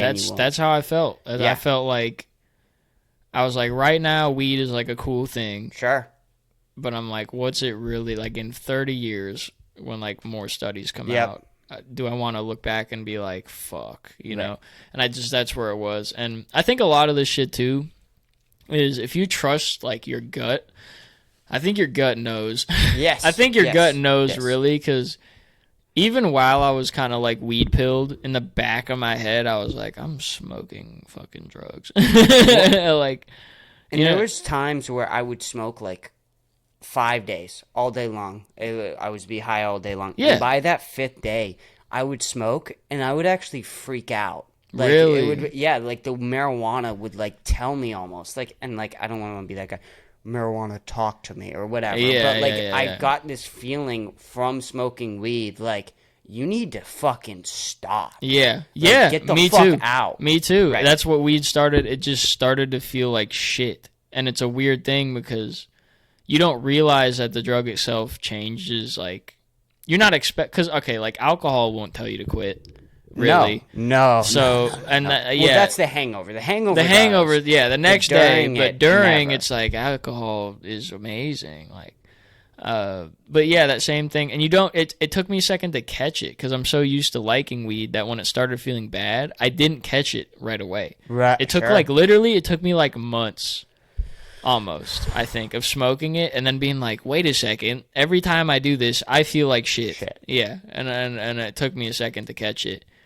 And now, every time I smoke, like, again, I aim for sober, but, like, sometimes I'm like, oh, I'll allow myself this. Sure. But what I'm finding now is that there's just more guilt involved now. I feel like I know in the back of my head right now that I'm young and that I should be. it's okay to have fun sometimes, but it is Yes. like taking away from the potential that I have, I think. Yeah, it is, but also, like you said, it's good for comedians to live a little You bit. do need to live a little. It's good to have, a couple drinks on a Friday night every once in a while. Once in a while. Isn't going to kill anybody. That's why the last time I drank it's strange because usually when I drink, I'm like, oh, fuck, what did I do? You know what I mean? Right. But for some reason, I woke up like, no. Had fun, had a few beers. Yep. Like, I didn't feel bad about it really at all. Like, maybe a little pinch of guilt. Yeah. But usually it's, like, overwhelming when I fucking do something. Well, and that's the thing with people who have, like, fucking crazy dopamine problems is that hangover is fucking real. Your brain seriously is lacking dopamine, like an extraordinarily amount of dopamine, and people wonder why they feel shit in the morning. Yeah, after drinking. or just the day in general. I have a buddy that quit drinking recently, and one of the things he talked about was when he was drinking, because he had a job in the day and he wouldn't drink in the day, but he said he was so fucking irritable in the day before you get your first drink, and people like, oh, well, that's just because you're not drunk. Yes. But also, it's like a chemical thing in your brain where you don't have the fucking silly good dopamine. Your body, you're on edge because, like, if you drink as soon as you get off work until you go to bed, that means from 5 p.m. till 1 or 2 a.m., you're kind of drunk. You have this external thing. So, yeah, you're fucking on edge. He said that was the biggest thing with him is, like, he just calmed down in the day. He was, like, really... just angry all the time when he wasn't drunk. Yeah, it's one of those things. Anger's a weird one. Do you find yourself getting angry? Are you like an angry drunk? Well, just in general. Oh, I don't angry. see that. Yeah. Really? Yeah. Oh, I'm angry. Wow. Yeah, I'm an angry guy. I didn't see it in you. Really? You're like a stealth. I guess so. You're like an undercover angry. You'll ask any one of my friends, dude. They'll be like, dude, you don't. Really? That guy, yeah. Wow. Oh, yeah. Especially when I get drunk. Like, I can't drink around, like, regular people who aren't, like, comedians or my friends. Right. I won't do it because I'll say something and then someone will be like, say something back and I'll look at them. And you're like, you're ready to go. Yeah. Like, it's That's not booze good. for me too, dude. I am so peaceful. I don't, like, fights scare me. Sure. Just the idea of it, I think it's fun to, like, act like you're badass but the reality of a fight is, like, your head might hit the floor really hard and you might, you know what I Lights mean? out. Like, I don't even, like, I try to stay sober to save my brain. A fight is, like, the worst. You're just hitting your head with another bone. You Yes. know what I mean? It's really not good. But when I'm drunk, I'm like, fucking, I wish someone would find me. It's really weird, dude. Alcohol is one of those, I think, I heard Peterson talk about where you see the risk, but your brain doesn't have the ability to give a fuck about the consequences of the situation. Right. Yep. That's why drunk people drive all the time, because they're like, fuck, I'll make it home. You know what I mean? So, right. Yeah. Alcohol is like, And as much as I hate it, I fucking like Guinness. You like Guinness? I do like Guinness. I don't drink often at all. Like, again, like, I drank this week. Mm-hmm. It was only like 3 or 4 drinks or something. It wasn't anything crazy, but it was this week, but it was the first time in like months and months, like 5, 6, 7 months, something like that. And which was funny is because I'm like, oh, this is gonna be gross, right? And then I took the first sip of Guinness, and I was like, oh shit! I was like, oh my god, this is so good. Fucking, but I'm just lucky. I think. And are you an angry guy? Not really. I used to be. Okay. I was an angry kid. Yeah. And then I got really lucky. I fell onto a good path when I was young, like 16-ish. Mm-hmm. I really started falling into the health and wellness and like mindfulness and like, I only really drank and partied for like a year or two in high school before I fell into like, oh, I should probably smoke weed instead and like meditate and work out. And like I fell into the whole like Rogan sphere of fucking self-care and shit. Right. So do you meditate a lot? I haven't been lately, but I probably should, I think. I think I always should feel more. like that when I'm not meditating. Yeah. It's like, fuck, I should be meditating now. Yeah. Meditating is fucking good. It just, dude, it helped me a lot. Yeah. I used to do it for an hour a day. An hour? That's a long time. For a little bit. I've only done it for 15 minutes. 15's good. Yeah. Do you use anything? Like I use apps? Headspace. Yup. I love it. Headspace. I love Headspace. It's Headspace great. is a good. You really, if you do it for long enough, I'm like, oh, it starts to click. It What does. meditating It is, does. and it's like super useful, man. It's Well, a good tool. And then you can kind of get that with other things easier. So like Mm-hmm. right now, and I'm not thinking about anything else but this conversation here. Yeah. Like this is somewhat a form of meditation. We're locked in. There's headphones. I hear my voice. I hear your voice Yeah. at like the same level. This has been very enjoyable, actually. Too. Really? Yeah, Oh, I really. I'm so glad. Because when I first started this, I was kind of doing the non-med. I was like in my head about other shit. Sure. Yeah. And then yeah. as we went on, I'm like, oh, I'm doing easier. this now, which Right. is like, yeah, this is actually very. I could see where this is like therapeutic. Doing shit like this. This is the best part about having a podcast. This is where everyone wants to have a podcast. It's like this is the best part. I always tell everybody, find a friend with a podcast. Don't host one. Wow. You don't want to host a podcast. You don't want to deal with like the uploading, and then you're worried about scheduling, and then you're worried about like all these different types of things, and then you want to do promo videos, and you always want to do more with it. Yeah, I have a friend like Audrey has her own. Yep. And she likes doing it, but she's also like, oh shit. She's like stressing about it. Right. You know what Yes. I mean? So Well, and then it's hard, and like this is having you on. I mean, this is a big one. Is like it reminds you that this is just fun, man. Like people are gonna come on. You're gonna meet new people. You're gonna get like close with people through this. I've had friendships started and are still going. Started on this podcast, which is wild. I can see why, though. I can see it. You're talking together in a room alone. You're not thinking about anyone but someone else's thoughts for 2-3 hours. Yeah. Yeah. The ability to have like just long conversations is so important. It's just fucking.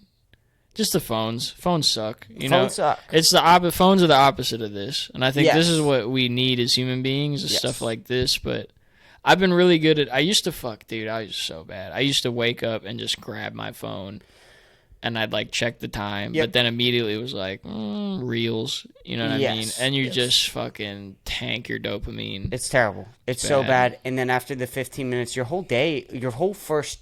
You can recover. You can recover from the first 10 minutes of social media. Yeah. But it's not immediate. It's not good. Like your brain, the first thing that you see is God knows what is on TikTok, Instagram, whatever social media you're using.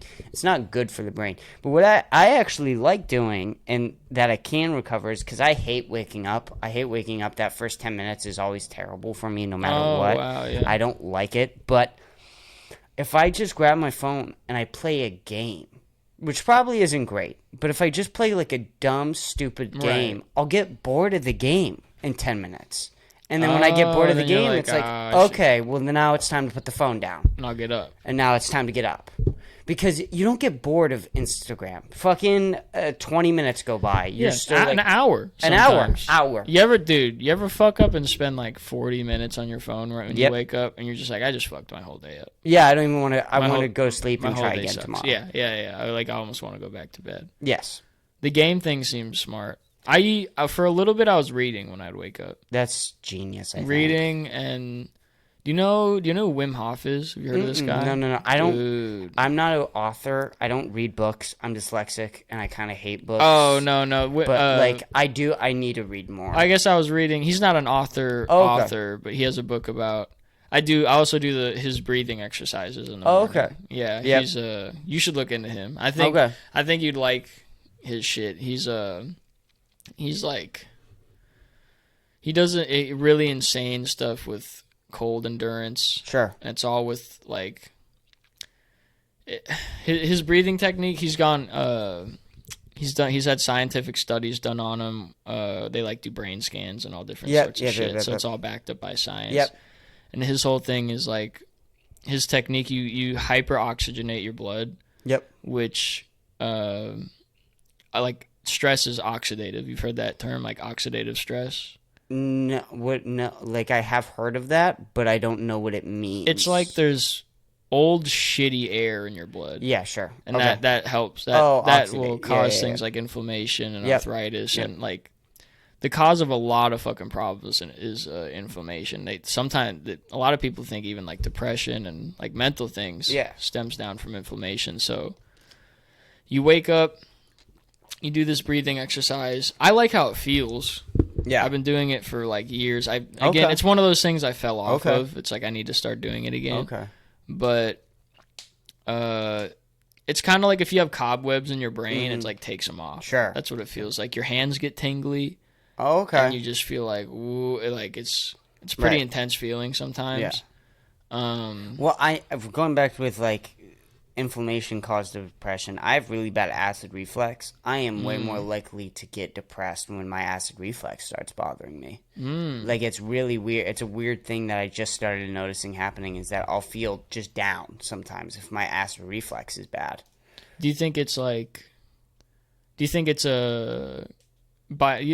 biological? Do you think it's just like, man, this fucking sucks? Because I could see being like, Right, man, I just sure. want to No, eat. that's there. I just want to eat wings and I can't. And Right. now I'm sad. There- Yeah. There's that too. I don't know, actually. That's actually, because I haven't really thought of. I just started thinking about this. I just started noticing it. I don't know what it is, but that's an act. I'm gonna start paying attention to that now. Yeah. You said that. Yeah, because I get that way with. Sometimes I get shoulder pain, and I've been really lucky. It's been good lately. Yep. But I like working out, and it's like if you're in pain, you can't. And it's also like I want to be in good shape. Yep. You know, it just like shit's worrying you. It can bum you out. Yeah. You know what I mean? I think that happens a lot. Where I'm like, man, I want to look like a Greek statue, and I can't if my shoulder hurts. All right. So now I'm sad. I'm gonna take a quick pause break because I have to pee. We're an hour and a go for half it. in, so Oh, that went quick. yeah, dude. it does go quick. So I gotta go use the bathroom, but we'll be right back. He wants to have an entire room of just Legos. That's what Dom would like when he becomes rich and famous. Just Legos. Just Legos. He wants a room of like a Lego shrine. He says that's one of his big goals. I feel like at the end of the day, like whenever a dude gets rich, he just turns into a cooler version of who he was when he was 10. Like when I was 10, I'm like, I want a bunch of cars. And then it's just like, that's like Andrew Tate. He's just like, because when you're 12, you're like tits, also Ferraris. And then you're 35 with, you know what I mean? Like, am I wrong? I swear to God, you just turn into, like, you just turn into that guy. Like, whoever you think that guy is when you're 12, if you have money, you will turn into him. Like, Joe Rogan. What is he? When he was like, the idea of opening a like, comic you're club. just like, I'm going to be fucking good at everything. And then he's just like, yeah, I'll just do it. Like, I want to open up a comedy club. Then I bring all my friends in there, and we all tell jokes, and we have a good time. dude, yeah. Yeah, exactly. Rogan's ideal, like that's why it's so weird when people like find a way to hate that guy. Like, It's strange. I always find it weird. I think it's like a litmus test if you're kind of like weird, or not weird, but like it's like a litmus test if you got some other shit going on. Yeah, or if you're not really paying attention. It's a vibe check. It's a vibe It's just check. what it is. It's just like you don't fuck with Rogan. Why? What? I mean, it's cool to like. It's like, okay, well, I don't like his comedy. It's like, okay, it's fine to That's not fine. like. It's fine to not like a thing. Right, Like, sure. I don't like his this, or I don't like his that. It's cool to like not fuck with one aspect of a person, I guess, but to just Sure. be like, man, fuck that guy. I always just found it weird. It's just like, I don't know what. Right. He just seems like such a reasonable dude. Yeah, he does. He seems extreme. Well, the way he talks too. I mean, a lot of people strive to like the idea of what they would like to sound like is sort of what Joe Rogan does sound like. He sounds calm. He sounds collective, but he also sounds confident. All at the same time. Oh yeah. And and going back to what you were saying, there's so many different aspects about him. Like, okay, yeah, his comedy sucks. Or, like, if you don't like his podcast, like, well, which podcast? He has so many different guests. Every single podcast is so different. Yeah. Yeah, I guess, I mean, it's not... I can see you just being like, I just don't vibe with him. Sure. He's like... But when you see someone, like, hating him, that's where I'm like... Oh, yeah. Yeah, like, it's okay to just, like, I don't listen to it, I don't fuck with it. No, that's cool, fine. But, yeah. Like, who's another celebrity like that? Like, if someone was like, I hate Snoop Dogg, I'd be like, why? Right. Yes, like that is a good what the fuck could have reason. he done? You know what I mean? Yeah, Like, there's not that many out there though. We're like, if somebody says, "I really hate Taylor Swift," I'm like, okay, Yeah. yeah, It's like, okay. well, I could kind of see it. Or Yeah. I don't know. There are people like, Or like even Tate. Like Tate's one of those dudes sure, where it's like, of course someone hates that guy. You fucking kidding me? You know, I don't hate He's him. the I think he's opposite. fucking funny. You know what I mean? I like listening to him. He's hilarious. Like, but that he's is the thing. definitely like he's abrasive. You know what I mean? Yeah, he's easy to hate. He's fucking hilarious. Yeah. Did you see that South Park episode though? Oh, I haven't. I saw. Is the episode based around him, or is he No, only no, in, no, or no, is he no. only in the one little scene? It's like 2 or 3 little scenes. He's not in Okay. it for like a really long time. I think it might only be 2 scenes. But Randy, he's got to teach Stan about not being afraid to show his masculinity. Yeah. I fucking love South Park, dude. They're geniuses. They're so cool. How many things like that are there? Seriously, Not a lot. There's South Park, Curb.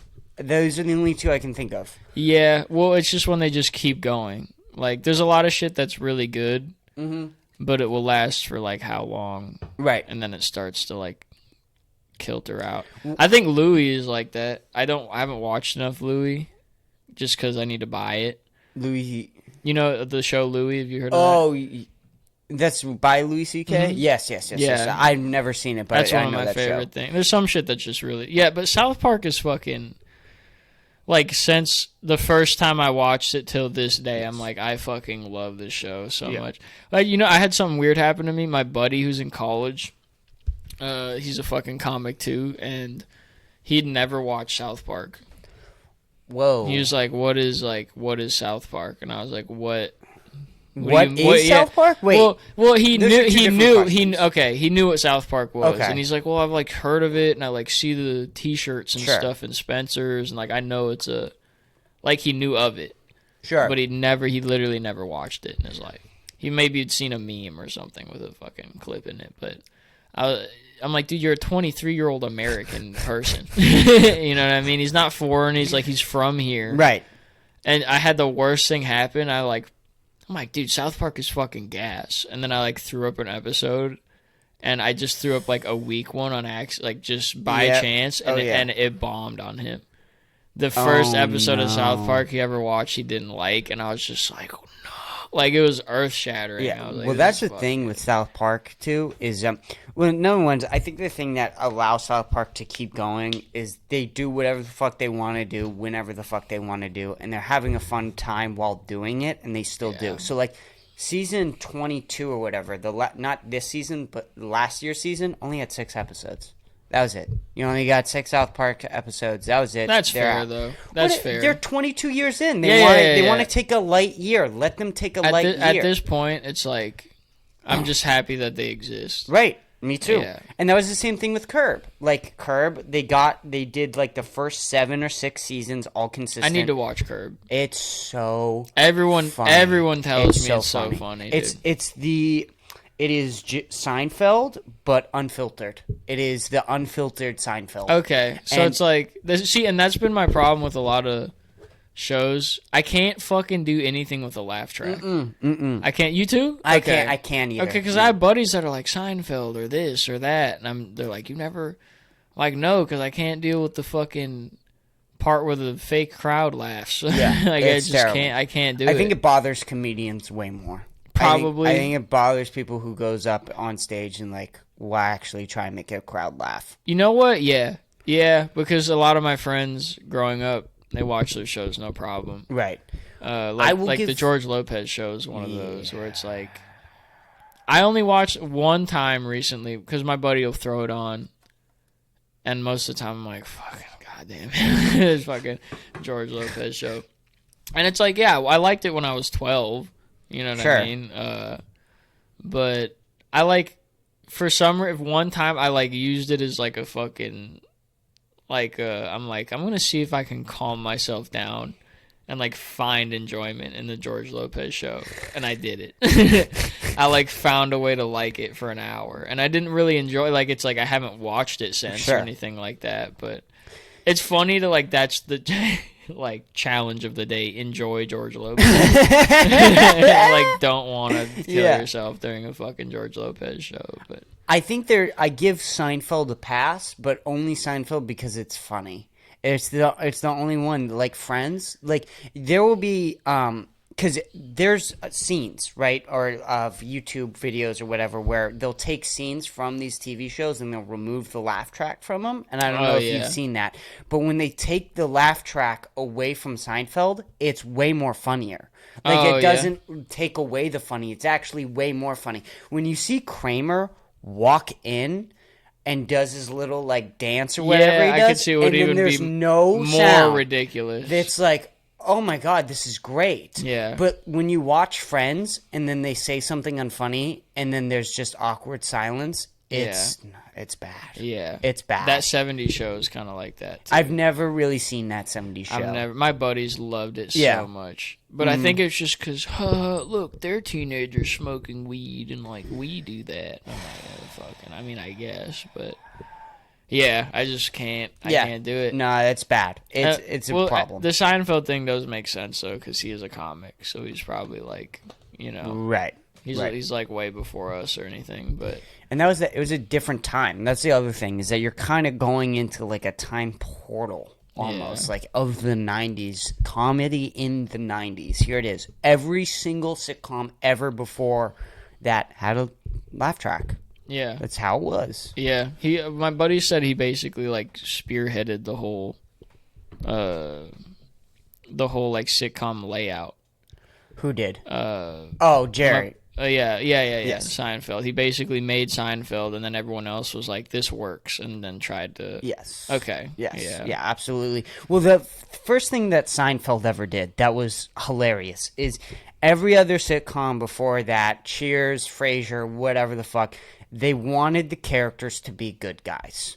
Seinfeld was the first TV show where they were like, yeah, they're fucking terrible people. Oh, yeah, like, they're cool. not good people at all. We're not going to hide behind the fact that you they're know the what? main characters. Culturally, that makes sense, though, because I remember that the 80s was very, like... Yep. It does make sense. Like, what's it? Like, Captain Planet. Like, fucking... You know what I mean?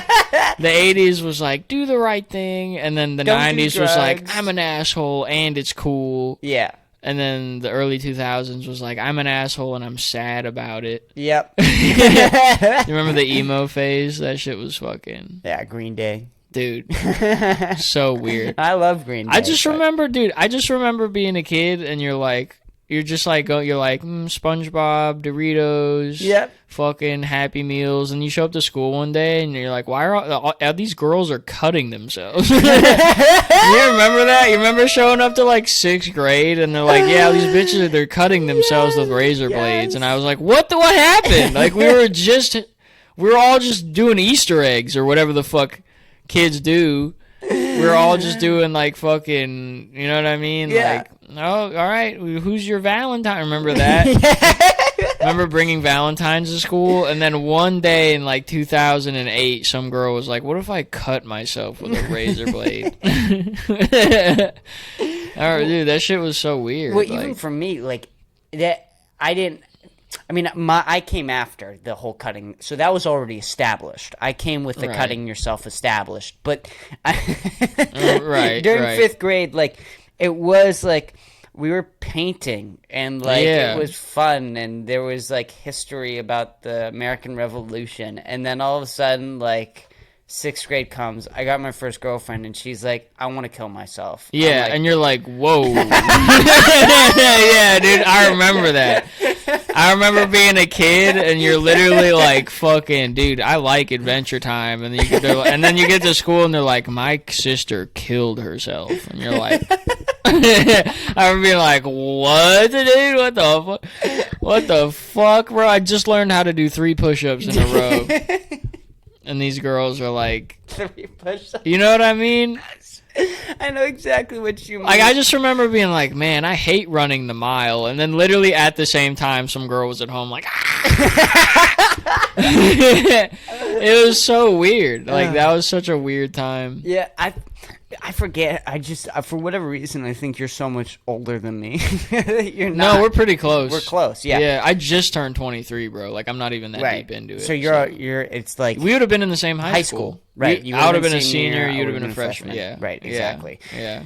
But, what is it, like, the fucking TV shows we grew up on, man. Like, Gravity Falls, Adventure Time, Regular Show. Yeah. Like, that shit is... Did you watch all those? Gas. Gravity Falls came in late for me. Okay. It was actually something... Funnily enough, I watched it with my friend when we were, like, fucking 19. It's so good. Yeah, it's good. It's actually... It's such a good show. Holds up. I'm big on Adventure Time, like, I love still. Adventure Time. It's great. Still. Regular Show's big.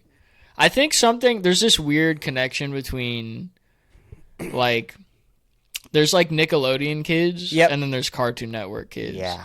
And, like, the Nickelodeon kids are also, like, more like Disney kids. Yep. And the Cartoon Network kids, like, they're like, yeah, and then when my mom goes to bed, I put on Comedy Central. Right. You know what I mean? Like, there's that, like, and I think you find that dynamic between kids, bro. It's like... well, that's the thing with Cartoon Network is what happened after Cartoon Network was over. Adult Swim. Yeah, because Cartoon Network was with Adult Swim, and Adult Swim was kind of tied with Comedy Central a little bit, and there was this whole, like...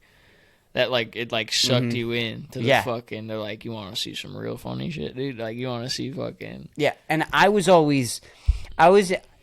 in between Cartoon Network and being a Nickelodeon kid because my sister always wanted to watch Disney Channel. She always wanted to watch Disney Channel, and we would always compromise with SpongeBob. That was always that is a good compromise. It was always a good compromise between Cartoon Network and Disney was SpongeBob. SpongeBob was like that. It was like the fucking mediator between everybody. It was if you didn't like SpongeBob, that was one of those shows. If you didn't like SpongeBob, vibe check. Yeah, vibe check. Big vibe check. Kids like, I don't like SpongeBob. I'm like, your dad hits you. Your dad hits you really hard. You know what I mean? That's what it is. You're sad. You're a sad person. Yes. Because you know what? Because I went through a phase where I didn't like SpongeBob. I was like, I fucking hate SpongeBob. You know what was happening? My fucking parents were splitting up. And then I, like, chilled out a year later. I'm like, SpongeBob's cool.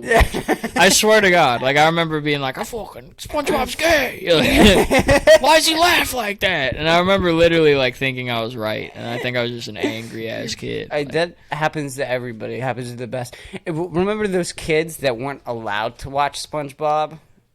Yes. Yeah, I remember those. Dude, were different breeds. That's like the Disney kid times 6. Like, those kids are fucking, like, I want to, like, where are those? Where are they now? Oh, God. Where are those TikToks? Dude, you need to let your kid watch shit. Yeah. You have to. You fucking, it's like...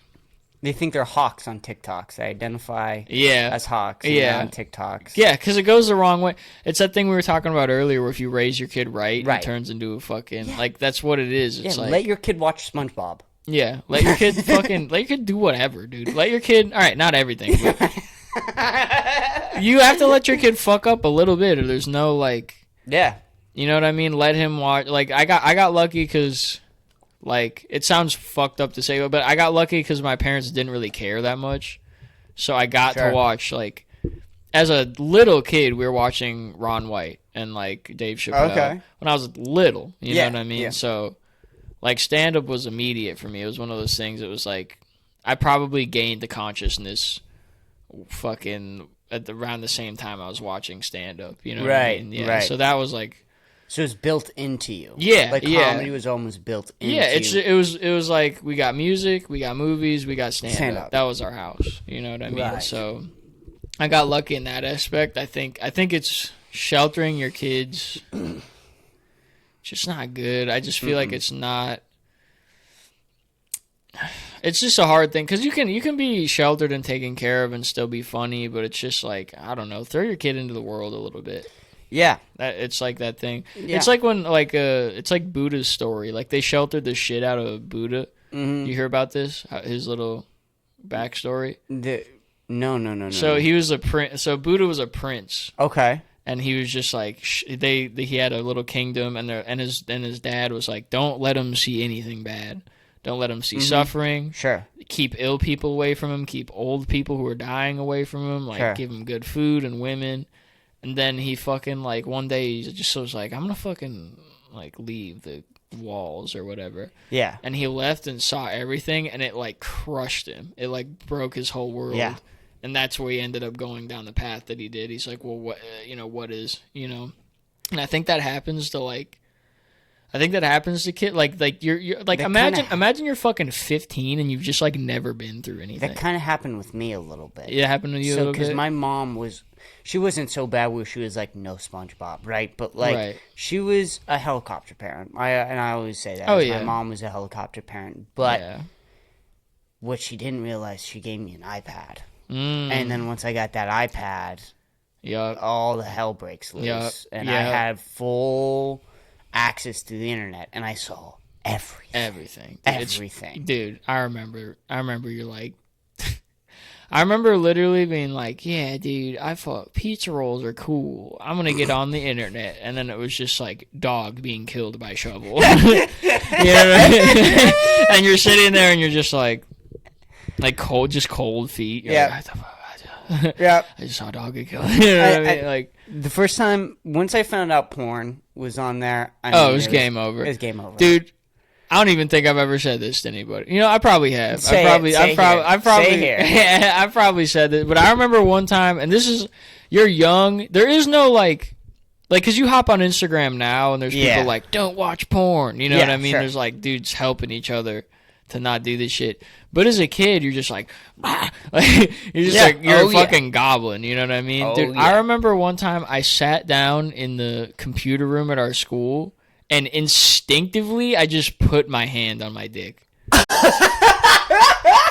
The computer wasn't, I was biologically set up to, I'm at a keyboard, I'm jerking off now. Like, that's literally what it was. Like, it was fucking crazy. It was like, I swear, like, when you, like, go to the toilet and your body's like, do I have to poop? Do I have to pee? Like, that type of, it was that. Like, I literally, and I remember I was like, and I, like, took my hands back out of my pants, and I, like, looked around, I'm like, did anyone see? But literally, I sat down, like baseline consciousness was like, computer, jerking off now. It was fucking, I remember that to this day, because I was like, dude, I'm fucking, it's a little scary. I'm in deep, and then I still just didn't quit. Porn is fucking, that is the drug that cannot be beaten. It's fucking hard to beat. I mean, I've beaten it for periods, and then I'll, like, relapse. I hate the word relapse. Is such a relapse on porn. Yeah, it's a funny word because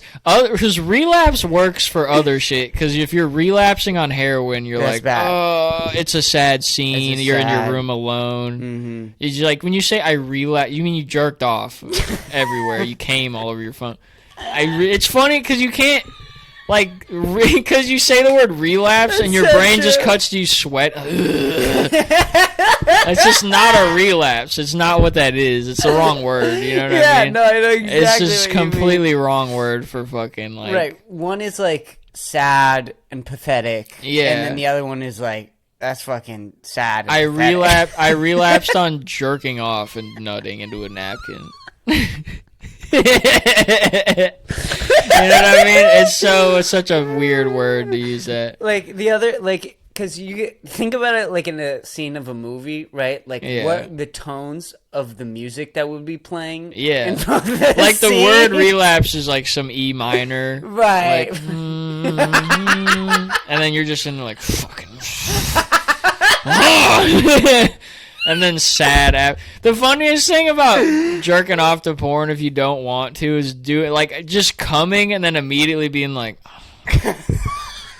man, it's just sad because it's just like like it's the weirdest. So quick. Yeah, so quick. I'm just like, I'm gross. I don't want to make eye contact with women. I forget who said this, but it was on the Joe Rogan. Oh, it was Giannis Pappas. It was Giannis Pappas and Joe Rogan. He was like, has there ever been a time where, like, you were done jerking off and you didn't, like, look at yourself and you weren't like, what the fuck? am I doing right, Oh, right yeah. now? Like, Yeah. there's never been that time. Yeah. It's one of those. You know what sticks in my head is like I think it was a Tate thing. It was either Tate or Tristan. It was one of those two Sure. brothers, and he was like, "In life, you have to make moves on the chessboard, right?" He's talking about it's not about it's where you are. You always make the best move. He's like, now, in what case ever is the best move going to be jerking off?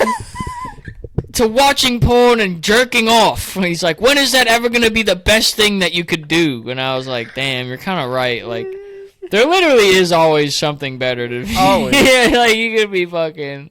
Anything. There's times where I go, and like, I used to be bad in middle. I mean, I was bad. Oh, yeah. I was fucking... I wouldn't have known it because I was so young. I was just like, fucking tits are cool and I like it. Because now you have self-awareness. You're like, Sure. you feel gross when you do it. But like, yeah, there's just fucking, I'll jerk off 3 times a day. Who cares, you know? I was double that. I Dude. was 6 times a day, bro. It was bad. We had this kid in our high school named Dave. Yeah. And he became synonymous for the thing called the Dirty Dave Dozen, where he tried to jerk off 12 times in one day.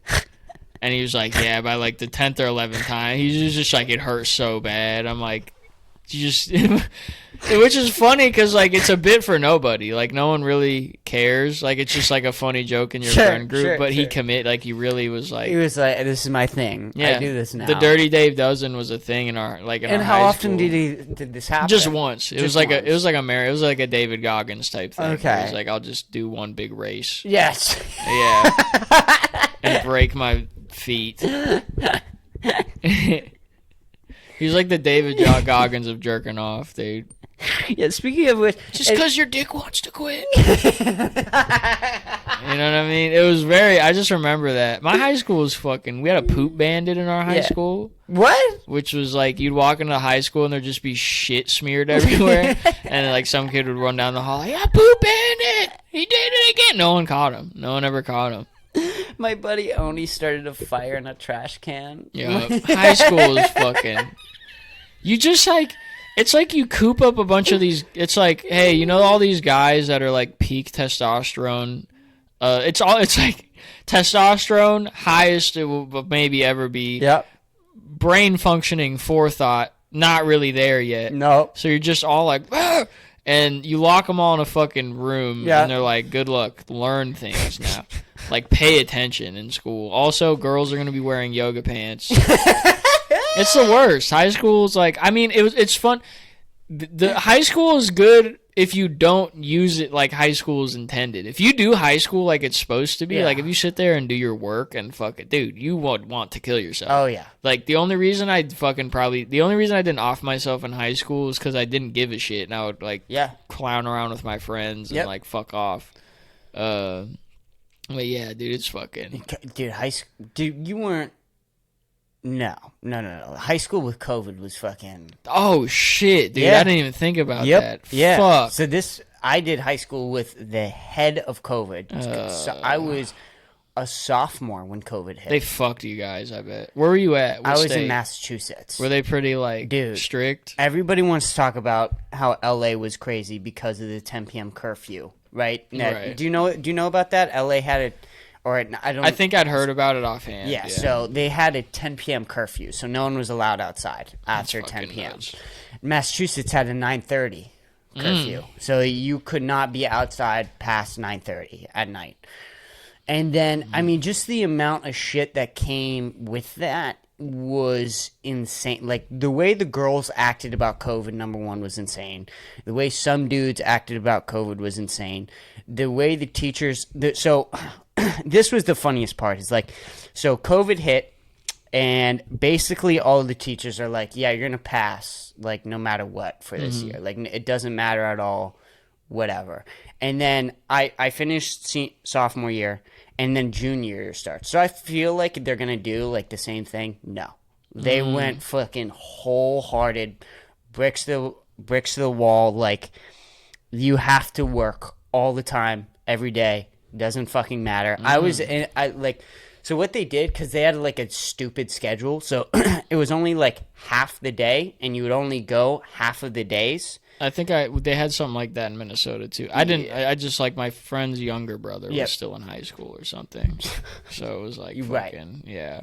So we didn't have school on Wednesdays, so no school on Wednesdays, and then you either did virtual classes Monday and Tuesday, or you went to school Monday, Tuesday, and then did the virtual classes Thursday, Friday. And I was fucking there every day because I needed to be, and then I would stay after and do 2 hours of work just to like kind of get by. So you'd get out of school at 5. And then No, because it was cut in half, so I would get out a regular time. So I would get out at a regular time. But the thing is that what happened with COVID is that if you were good at high school before COVID, it was so easy for you. Because the teachers kind of let you teach yourself. You're already good at doing schoolwork, so that was the only thing that was being done. But for me, like the retarded kids, what I like to call us, is it was just there wasn't really a lot of like guidance to do your work, and then it was all work. So work was like a double workload on top of everything because they were trying to make up for the time that you weren't in school. And so like it was fucking horrible for me. And then by senior year, I was so burnt out last year, and I want to do comedy. I was like, fuck this. I'm moving to Austin, Texas to try and become a comedian, and you're trying to tell me about fucking math. Yeah. Fuck. I haven't used anything from high school. Nothing. I mean, like, it's useful if I were to plan to do something. But the thing is, they don't care whether you want to or not. They're just like getting you ready for in case you go to college. Sure. But you spend 4 years doing the in case thing, and then if you don't go, it's like. I mean, I spent 4 years like socializing. That was cool, but I think it's weird. It's like I had this conversation with my grandma. I'm like, fucking, this school is like the coolest waste of time, kind of. It's this weird thing where it's like I didn't really want to be there for a lot of it, and like a lot of the paperwork and like loops you have to jump through sucks. Sure, yeah. But you are just locked in a building with kids your age all day. All day. It's pretty sick. Yeah. And if you get a good teacher, which is he runs the room, you know what I mean? He's basically the fucking host of the room. So if you get a good teacher and you have good friends, high school is pretty, or just school in general is pretty sick, but. Those bad teachers, though, exist. Yeah, those shit teachers. They were the worst during COVID. I didn't have any too. Yeah, dude. Fuck, I could see like a teacher who's already kind of bad shit kook. Yeah. And then just COVID happened. Yep. And she's just like, oh, I got shit. You know what I mean? Like, dude, COVID drove people nuts. I watched people like. Even me, I got paranoid too, but I think I went the other way. I'm like, I don't fucking trust this shit. Well, and then our school went fucking crazy liberal. And I don't know, do you know about DJ Henry? Do you know who that is? You might have heard the name during the Black Lives Matter protests and all that during the early years. No. So basically this guy from the hometown that I didn't grow up in, but his hometown was where I went to high school and where I went to middle school. So Easton, Massachusetts is where he grew up. And then he went to college in New York, and he had this big incident, and he got shot by the police. I mean, the police like literally like fucking killed him like in front of everybody like, for no real reason. Like it was one of those very rare incidents, like not super rare, but like it doesn't like, and police shoot, I think that black people more than like white people for sure, but like sometimes there's like this happened or this happened or this happened that might have caused this was one of those situations where you look at it from all sides and you're just like, yo, this cop fucking murdered this kid in broad daylight for no reason. Like, even the George Floyd thing, they were like, but this and but that, and there's like arguments to go back and forth, but there are times when a cop is just like fucking. Yeah, they just fucking pull out a gun and they fucking kill somebody. But this is people. One of this very rare instances. And this happened in 2008. 2008. So, no, it was 2010 this happened. So it happened in 2010.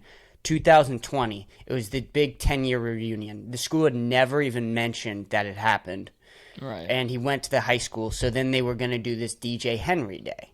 And I was like, listen, like, you guys don't give a fuck. Like, this is all for publicity. You just want to do this for publicity. If something else happened to a student like that, you wouldn't fucking talk about them. And like, I had conversations with teachers about this. They were like, no, we would try. Like, and this is what my advisory teacher told me. This was the exact words was, well, if somebody's 3 weeks late to getting to the gym, isn't it better that they still showed up at the gym? Which is kind of weird. Kind of a weird thing to say about that. Yeah, a little weird. Kind of a different comparison. But anyways, this kid, Greg Griffin, died of an overdose during my junior year of high school, and he was a senior. Right. They said one thing over the announcements the next morning. Nothing. That's it, right? That was it. They don't give a fuck.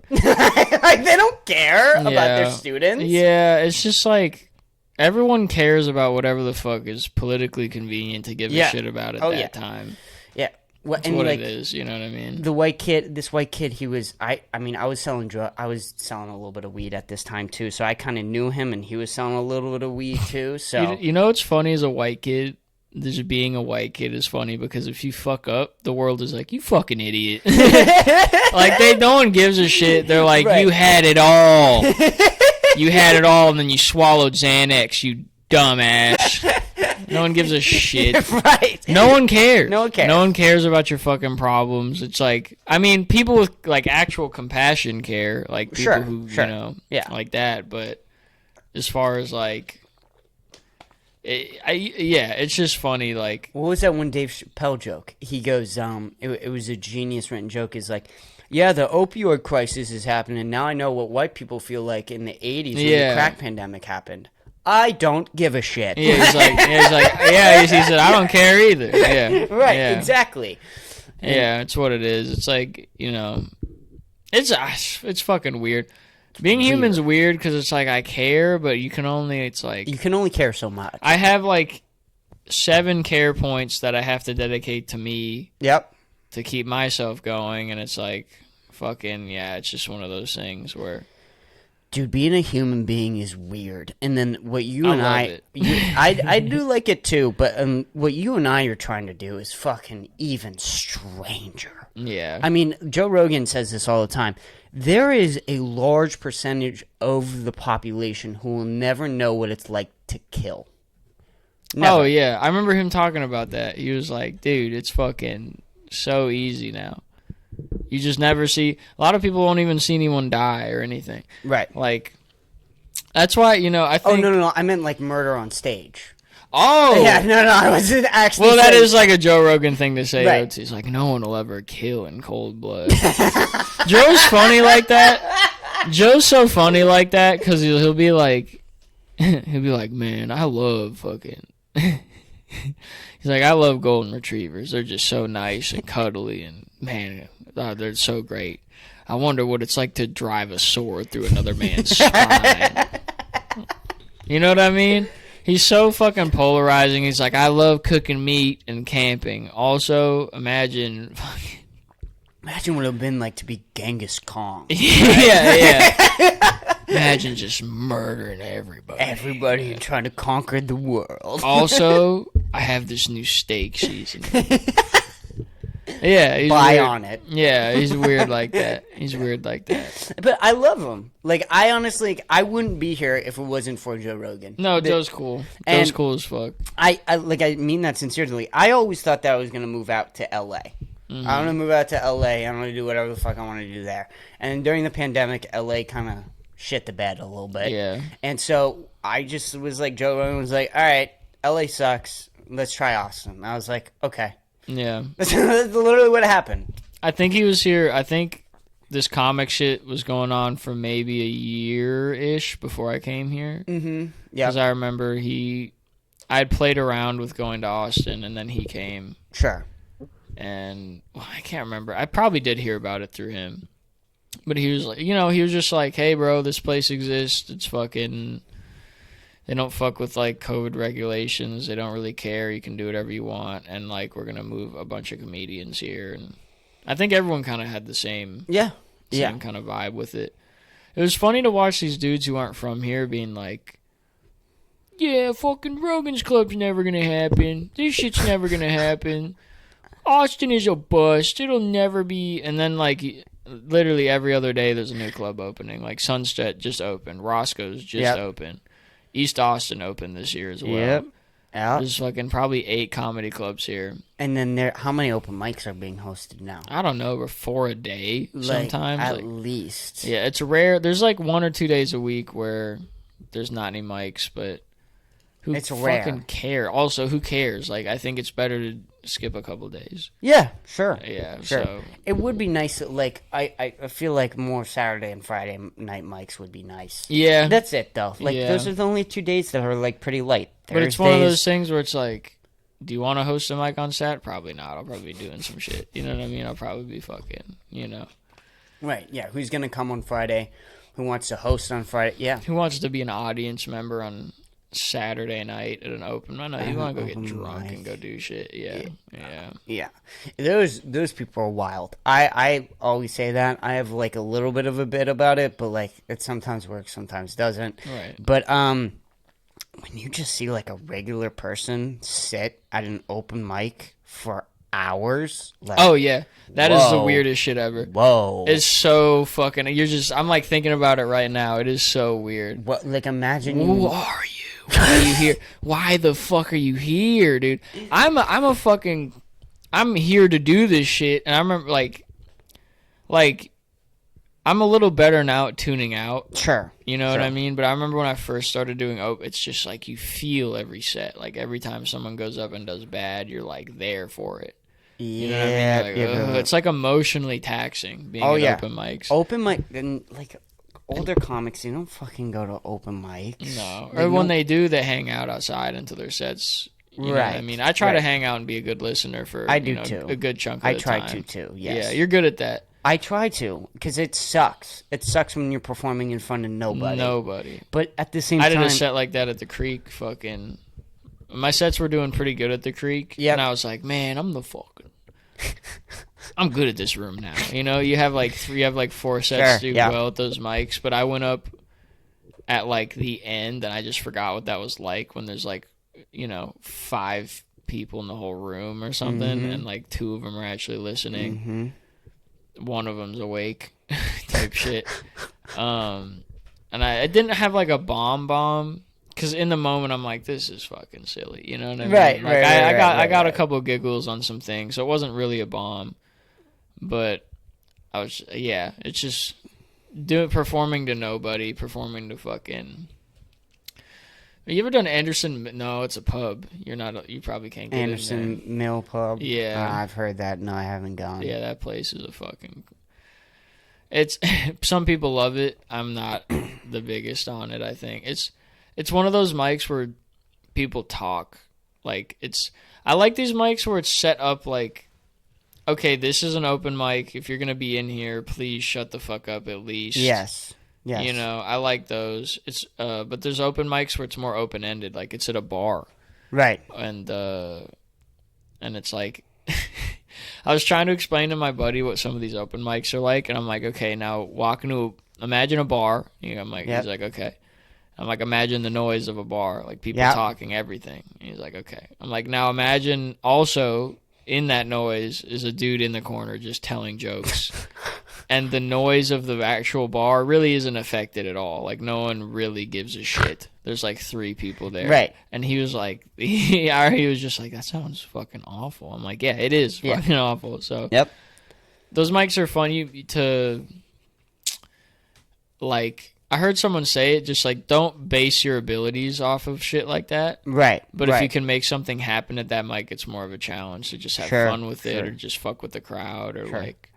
Well, I mean, I think those bad mics help you become a better comedian. Dude, I fucking realized that like last year. Really? Yeah. I realized that last year because when I first got here, it was around the time I left Minnesota with 2 of my buddies, and I went in my van and they went in their car. We went to Denver for a week and we did mics in Denver. Oh, okay. Yeah. And then they split back up, and I was like, nope, I'm gonna keep going. I ended up going to Phoenix. Sure. And Man, that was fucking cool.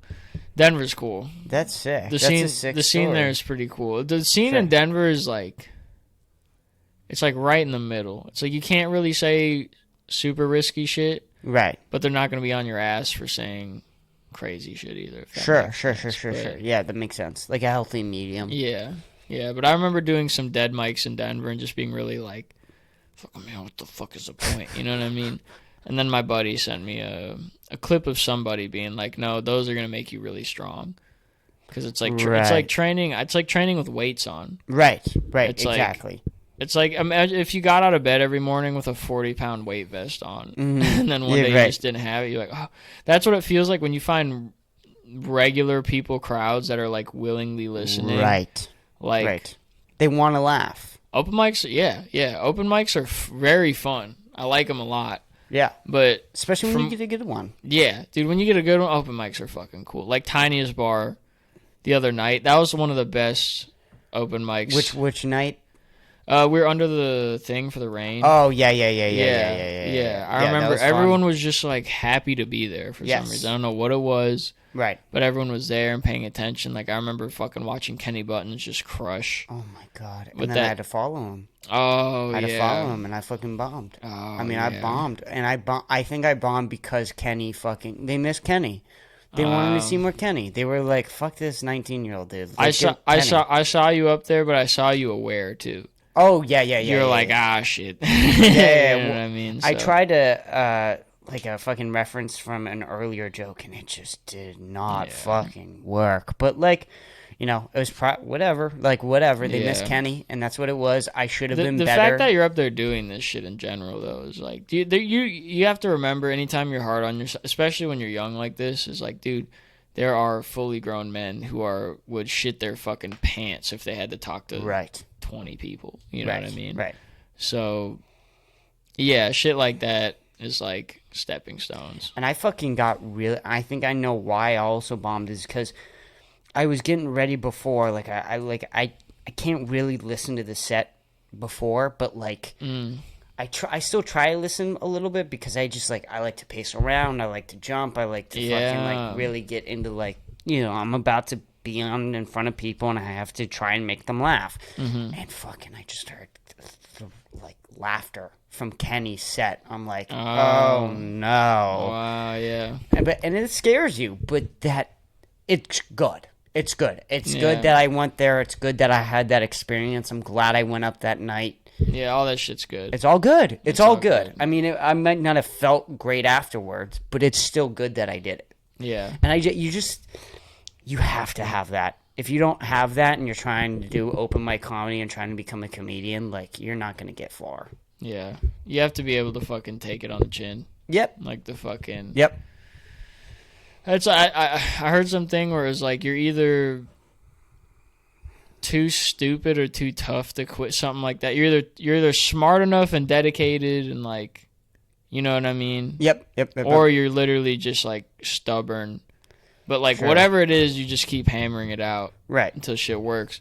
One thing too, dude, I remember one thing that made me Austin made me stop doing this is like, I think when I first started comedy, I'm like, this guy has it and this guy doesn't, type thing. Sure. I had that sure. mentality. Sure. Where it's like, this guy fucking, but this guy probably has it.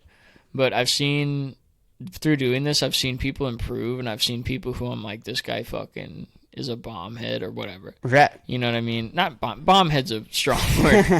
That would be really mean to fucking, because I'm like, what if that dude was in front of me? Would I say that? Probably not. That's fucking mean. But you know, it's, you see people where like you see him just not doing that well, and you kind of like your brain wants to be like Right. this dude, I don't know, but then you see him fucking one time just nail it. Right. And you're like, oh, he's learning. You know what I mean? And Right. then I learned to start to Right. not doubt people here. Right. It took me that, because when I first got here, I was like, some people have it, some people don't. Right. End of story. I just started to do that. Yeah. I watch these people I think you got to see them over a period of months of times before you can make an accurate judgment. Yeah. And not only that, but you got to see like, okay, they might not be funny, but are they better than when you first saw them? Yeah, some fucking Greek philosopher said, "Don't make fun of anybody who's making progress, no matter how small it is." Right. So even if it's an inch a month, you know Right. what I mean? It's like It's big. it's something. You know what I Right. mean? Like you have the potential to grow, which is good. But also it's that other thing too, where it's like, you know, you never want to. I think a big thing is like. I think I was phoning in my sets for a while, if that makes sense. Where I was more focused, which is good. I needed to do it at the time, but I was like, just going up and doing mics consistently was hard. Mm-hmm. Like, just like, I'm going to make myself go out and do it. But now it's like, I've conquered that hill. Sure. And so Sure. I think I was just kind of like, what's the word?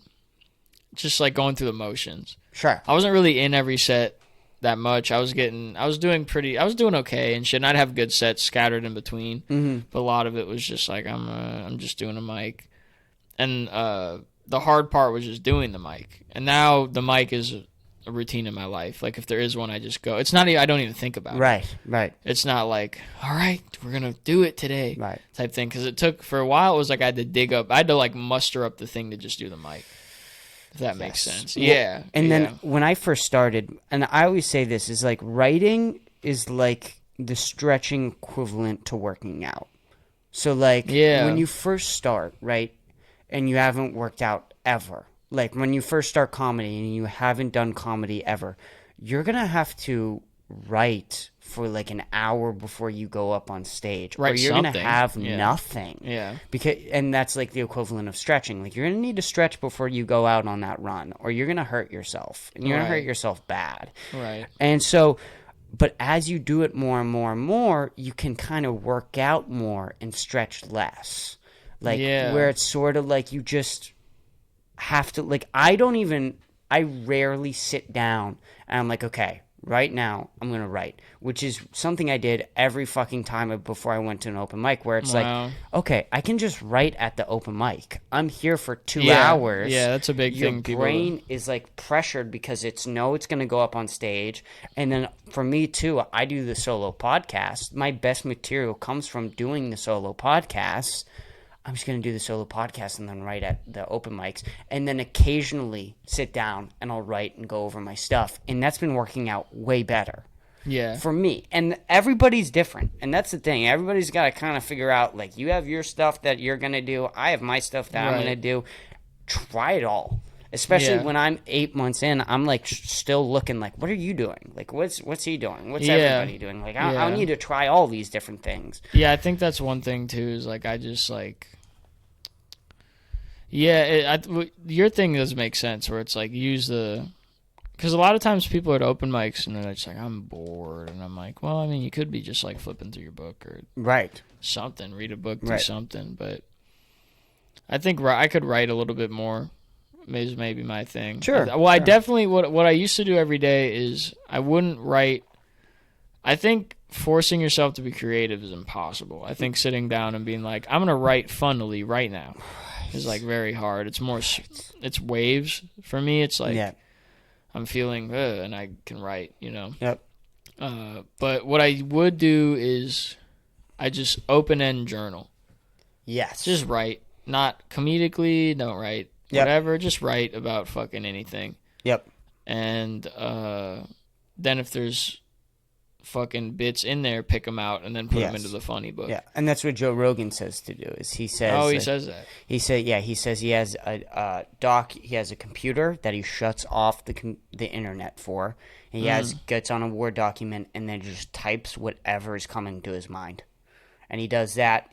I think he says he smokes like a little bit of weed, just a tad. He doesn't get high, but he gets a little, just a little jazz you up, just a little bit of weed. He comes back after doing a couple sets, and then he'll sit in front of the computer for an hour or two. Yeah, that seems good. I write on paper usually, but I think keyboard would be cool because it's so quick. It's quick, yeah. Fucking ideas go down real fast.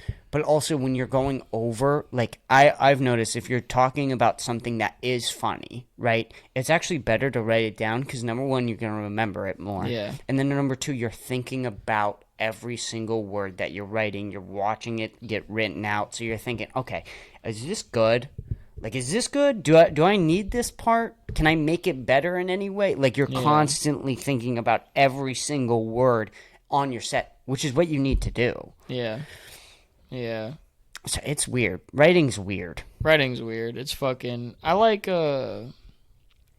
Yeah, I do need to write more. I used to do this thing where every morning I would sit down with a coffee and write. And then I stopped drinking coffee, and then my writing kind of went away with that. It's not a good excuse, but it is like part of the reason I fell out of it, I think. Now, how often do you record a podcast?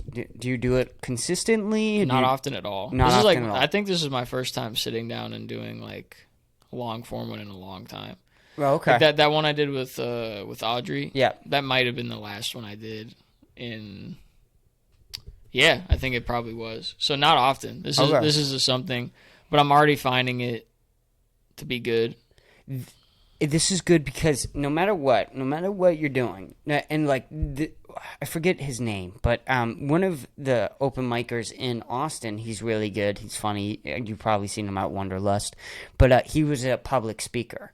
And so when he goes on the stage, that doesn't make him more funny, but that does make him way more comfortable on the microphone. Yeah. And so when you're doing this, you're at least getting a little bit more microphone time. It's not the same, right? It's not nearly the same as you're going up and I'm trying to entertain you, you're trying to entertain me. It's not that. But it's still that same shit where it's like I'm talking for a purpose. Right. You know what I mean? Right. And we're trying to make it sound entertaining. Like what I'm trying... Yes, I would have this conversation outside of what like if we weren't recording this, I would still have this conversation. You know, one thing that I think helped me a lot, which is like an underrated. I think it's an underrated thing. I think is growing up playing fucking like Xbox Live. Yes. I literally think because dude, what other opportunity do you have? I'm sitting there talking shit to college kids. Right. Like your mom's fucking fat gay cunt.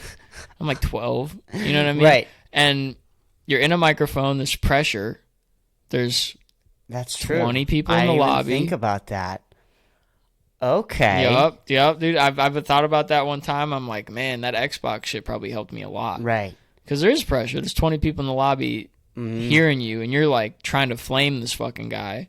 Right. Some of the funniest kids I know, just shit talking wise, it's just because they sit and talk shit on games all the time.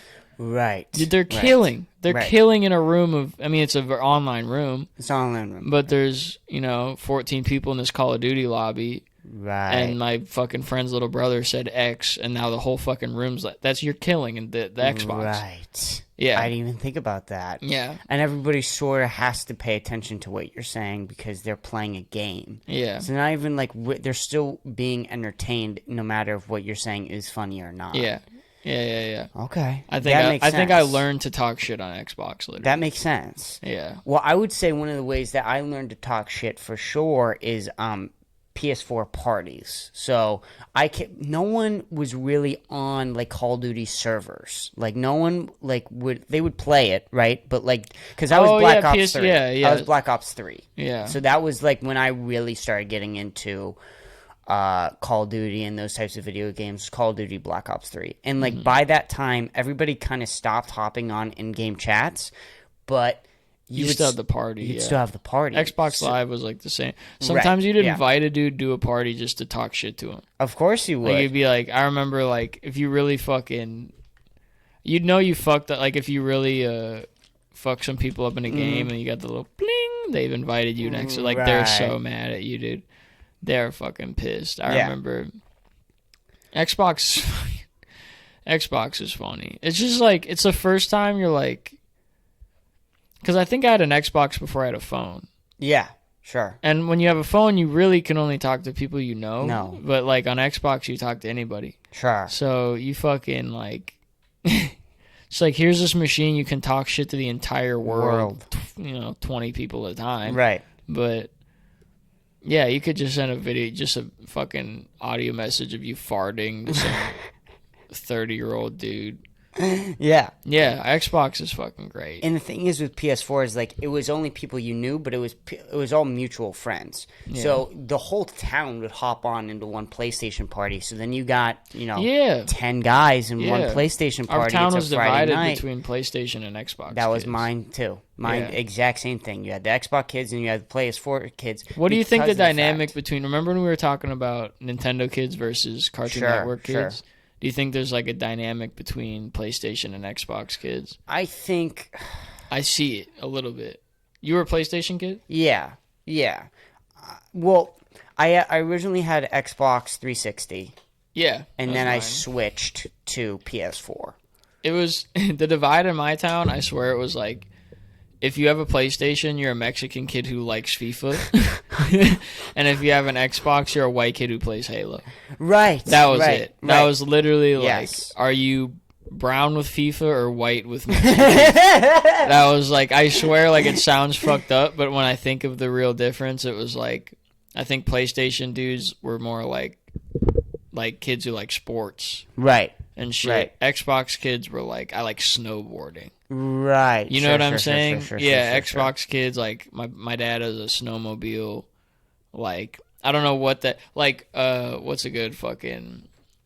You know Ken Block? No, I do not. Do you remember like? Let me try to think of a good. Okay, like remember all those there's a period in time where Red Bull would be like Red Bull presents this fucking guy Yes, jumping off a yes, building. yes, That's yes. Xbox kids. Oh, yeah, that's a good way Do you to see? put it. Do you yeah, see yeah, the? yeah, There's like Doritos, Yeah. fucking yeah. Xbox kids. I almost do think though it almost depends on the town and who claims who's first. So like, Our town was that. right. Our town was that. So like if like this, because here's the thing in my town, all the racist kids for whatever reason got Xbox. Well, what did I just say? I had an Xbox and I just described PlayStation kids as being brown and liking FIFA. Right. So guilty as charged. You So- know what I mean? Like my grandma called black people Negroes until like 2011, and I was like, "Stop!" I had to tell her. I was like, "Fucking stop it." Please, dear God, Grandma, stop saying that. And she was like, well, what? You know what she actually said? I What? said, don't call them that. That's not good. You can't say that anymore. Yes. And she goes, well, what do they want to be called? And I'm like, I said, just call them black. That's what it is. Black's fine. Yeah. Just say black. And she's like, but they're not black. That was her argument. They're not black. They're not black. She says, but they're not black. She says it's more racist to call them black because they're actually brown. That was her logic. I didn't know what to say either. Because she had me in this weird, like, 80-year-old catch-22 where Yeah, I was right. like, call him black. And she was like, that's racist. And I was like, what? I was like, like, I couldn't fucking believe it. I fucking got RKO'd by my grandma That is verbally. It was insane. about racism. Yeah. Which is crazy. My grandma's funny because she's one of those people who are like, I'm not racist and everyone's the same Right. except for she just has one that she hates, and I'm always like, Right. dude, fuck it. It's just like funny because that's the epitome of racism. Sure. It's like this like accept this one. Yes, Like, dude, yes, fucking yes. knock it off. Well, that's so crazy though, because your grandma, right? You're talking about the grandma who didn't have electricity. Yeah, Like, yeah. What the fuck was her life like? And it was also, it's probably really good.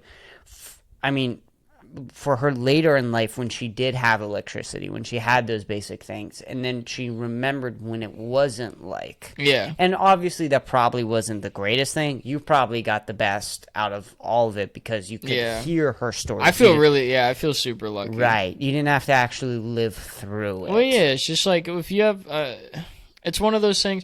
Like, imagine if both your parents were coddled, Right. and then Right. that has to raise you, because Right. you come to them with a problem and they don't know what to do because they've never been through anything. Either. Right. Yeah, right. yeah. Like, That's true. I'd be like, well, what about? And she was like, shut up. I used to fucking. You know what I mean? We all shared the same bathtub. Shut up. And I'm like, all right, well, fair enough. Just any problem that you have was just less real than whatever she grew up with. Right. And that translated into, like, I remember being, like, the fucking, like, school therapist was the wrong word, but I was, like, the first kid. Like, my fucking town was just, like, white picket fence. Sure. You know what I mean? Just, like, there was some fucked up shit that went down, just, like, in every town. But, like, when a kid's family situation was fucked up, it was more, you know that meme where the whole classroom looks back at you? It was that. And they're like, and sometimes dads leave, and the whole class would be like, and they just look right at me, you know? But I just remember being that kid. They'd fucking, because they'd be like, my dad got a DUI. I'm like, what's it like having a dad? That's just what it was. So I choose that mentality all the time over, like, you know, I think it's a better way to go. Yeah, and your dad, when did he left? Yeah, he was just in and out, just kind of like financially irresponsible. Kind of drugs too. Drugs were a big part of it. Dad was in and out. Like, he was probably in my life for like 5 years total, but it was on and off. And then when I was 10, he just took off for good. Oh, okay. He was just like, fucking, and have you talked to him since? Yeah, we have like a weird, like, sometimes we're cool, sometimes we're not type thing. You know what I mean? Like, sometimes we're on good terms, and then one time I'll like tell him off, and then he won't want to talk to me for a while. And it's fucking, you know what I mean? Right. So I don't hate his guts. People expect me to hate his guts. Sure. But I'm more of a forgiving person, I guess. Yeah. If that makes sense. I don't want to ever like write a dude off. But sure. That dude is a fucking idiot. He has a. This would be a good thing to fucking. I'll get this one in before we wrap up or whatever. I'm sure. But this one. So his middle name is obviously like his first name is my middle name. That's like common, obviously. So I fucking paid because of that. The child support office fucked up one time. And so for a year, I paid my own child support out of my own checks. What? Yeah, I paid my own. So, like, and I didn't catch it for a while. But at one time, I was like, I just never really took a good look at the check. I just looked at the big top number and, like, oh, you know, whatever. But, like, I was working at a plant nursery at the time. And, but then one time I saw it, like, deduction minus 80 child support. And I was like, I don't have a fucking kid. So, like, yeah, they messed it up. They messed it up at the office, and did you get your money back? Yeah. Okay. But the fucked up, it's like they didn't come back to me either, which was funny. So like some other Nick Vandevoort, I guess, was getting this. I don't know. The situation was so fucked up. Like I get someone has to pay it, but probably not me. You know what I mean? Right. Like probably it doesn't not have to be you. How old were you? I think it was from 17 to like 18, because at 18 once you turn 18, child support isn't a thing anymore, obviously. But I remember paying my own child support out of my checks for a year and then not catching it, and then calling the office and then being like like they were so fucking embarrassed. That was like one of my first bits, actually. Oh, really? Yeah. Did you keep it? Or you I haven't done it in a long time. It's still in there, for sure. Nice. Because I remember telling my buddies, like, I went to my buddy's house and told him that, and his fucking brother was rolling around on the floor crying that I was paying. It's a funny story. Yeah, it's very weird. But yeah, that was, like, super weird. But you seem to have lived, like, a lot. Yeah, even for like 23, I've heard that from people. I've heard the like, because I was 22 not that long ago, and I like most of the time when I tell people I'm 22, they're like, "What?" Like that's kind of the main vibe. I thought you were 24, 25. Yeah, I've heard everything from 25 to like 32 one time. Whoa, yeah, and I was like, "Hey man, come on!" Like, yeah. I looked bad that day. I'll give him that. It wasn't a hot day for your boy or anything, but like, dude, I was like, you're a decade off in the wrong direction. I'm like, I'm gonna die. I'm gonna die soon. Like this is bad.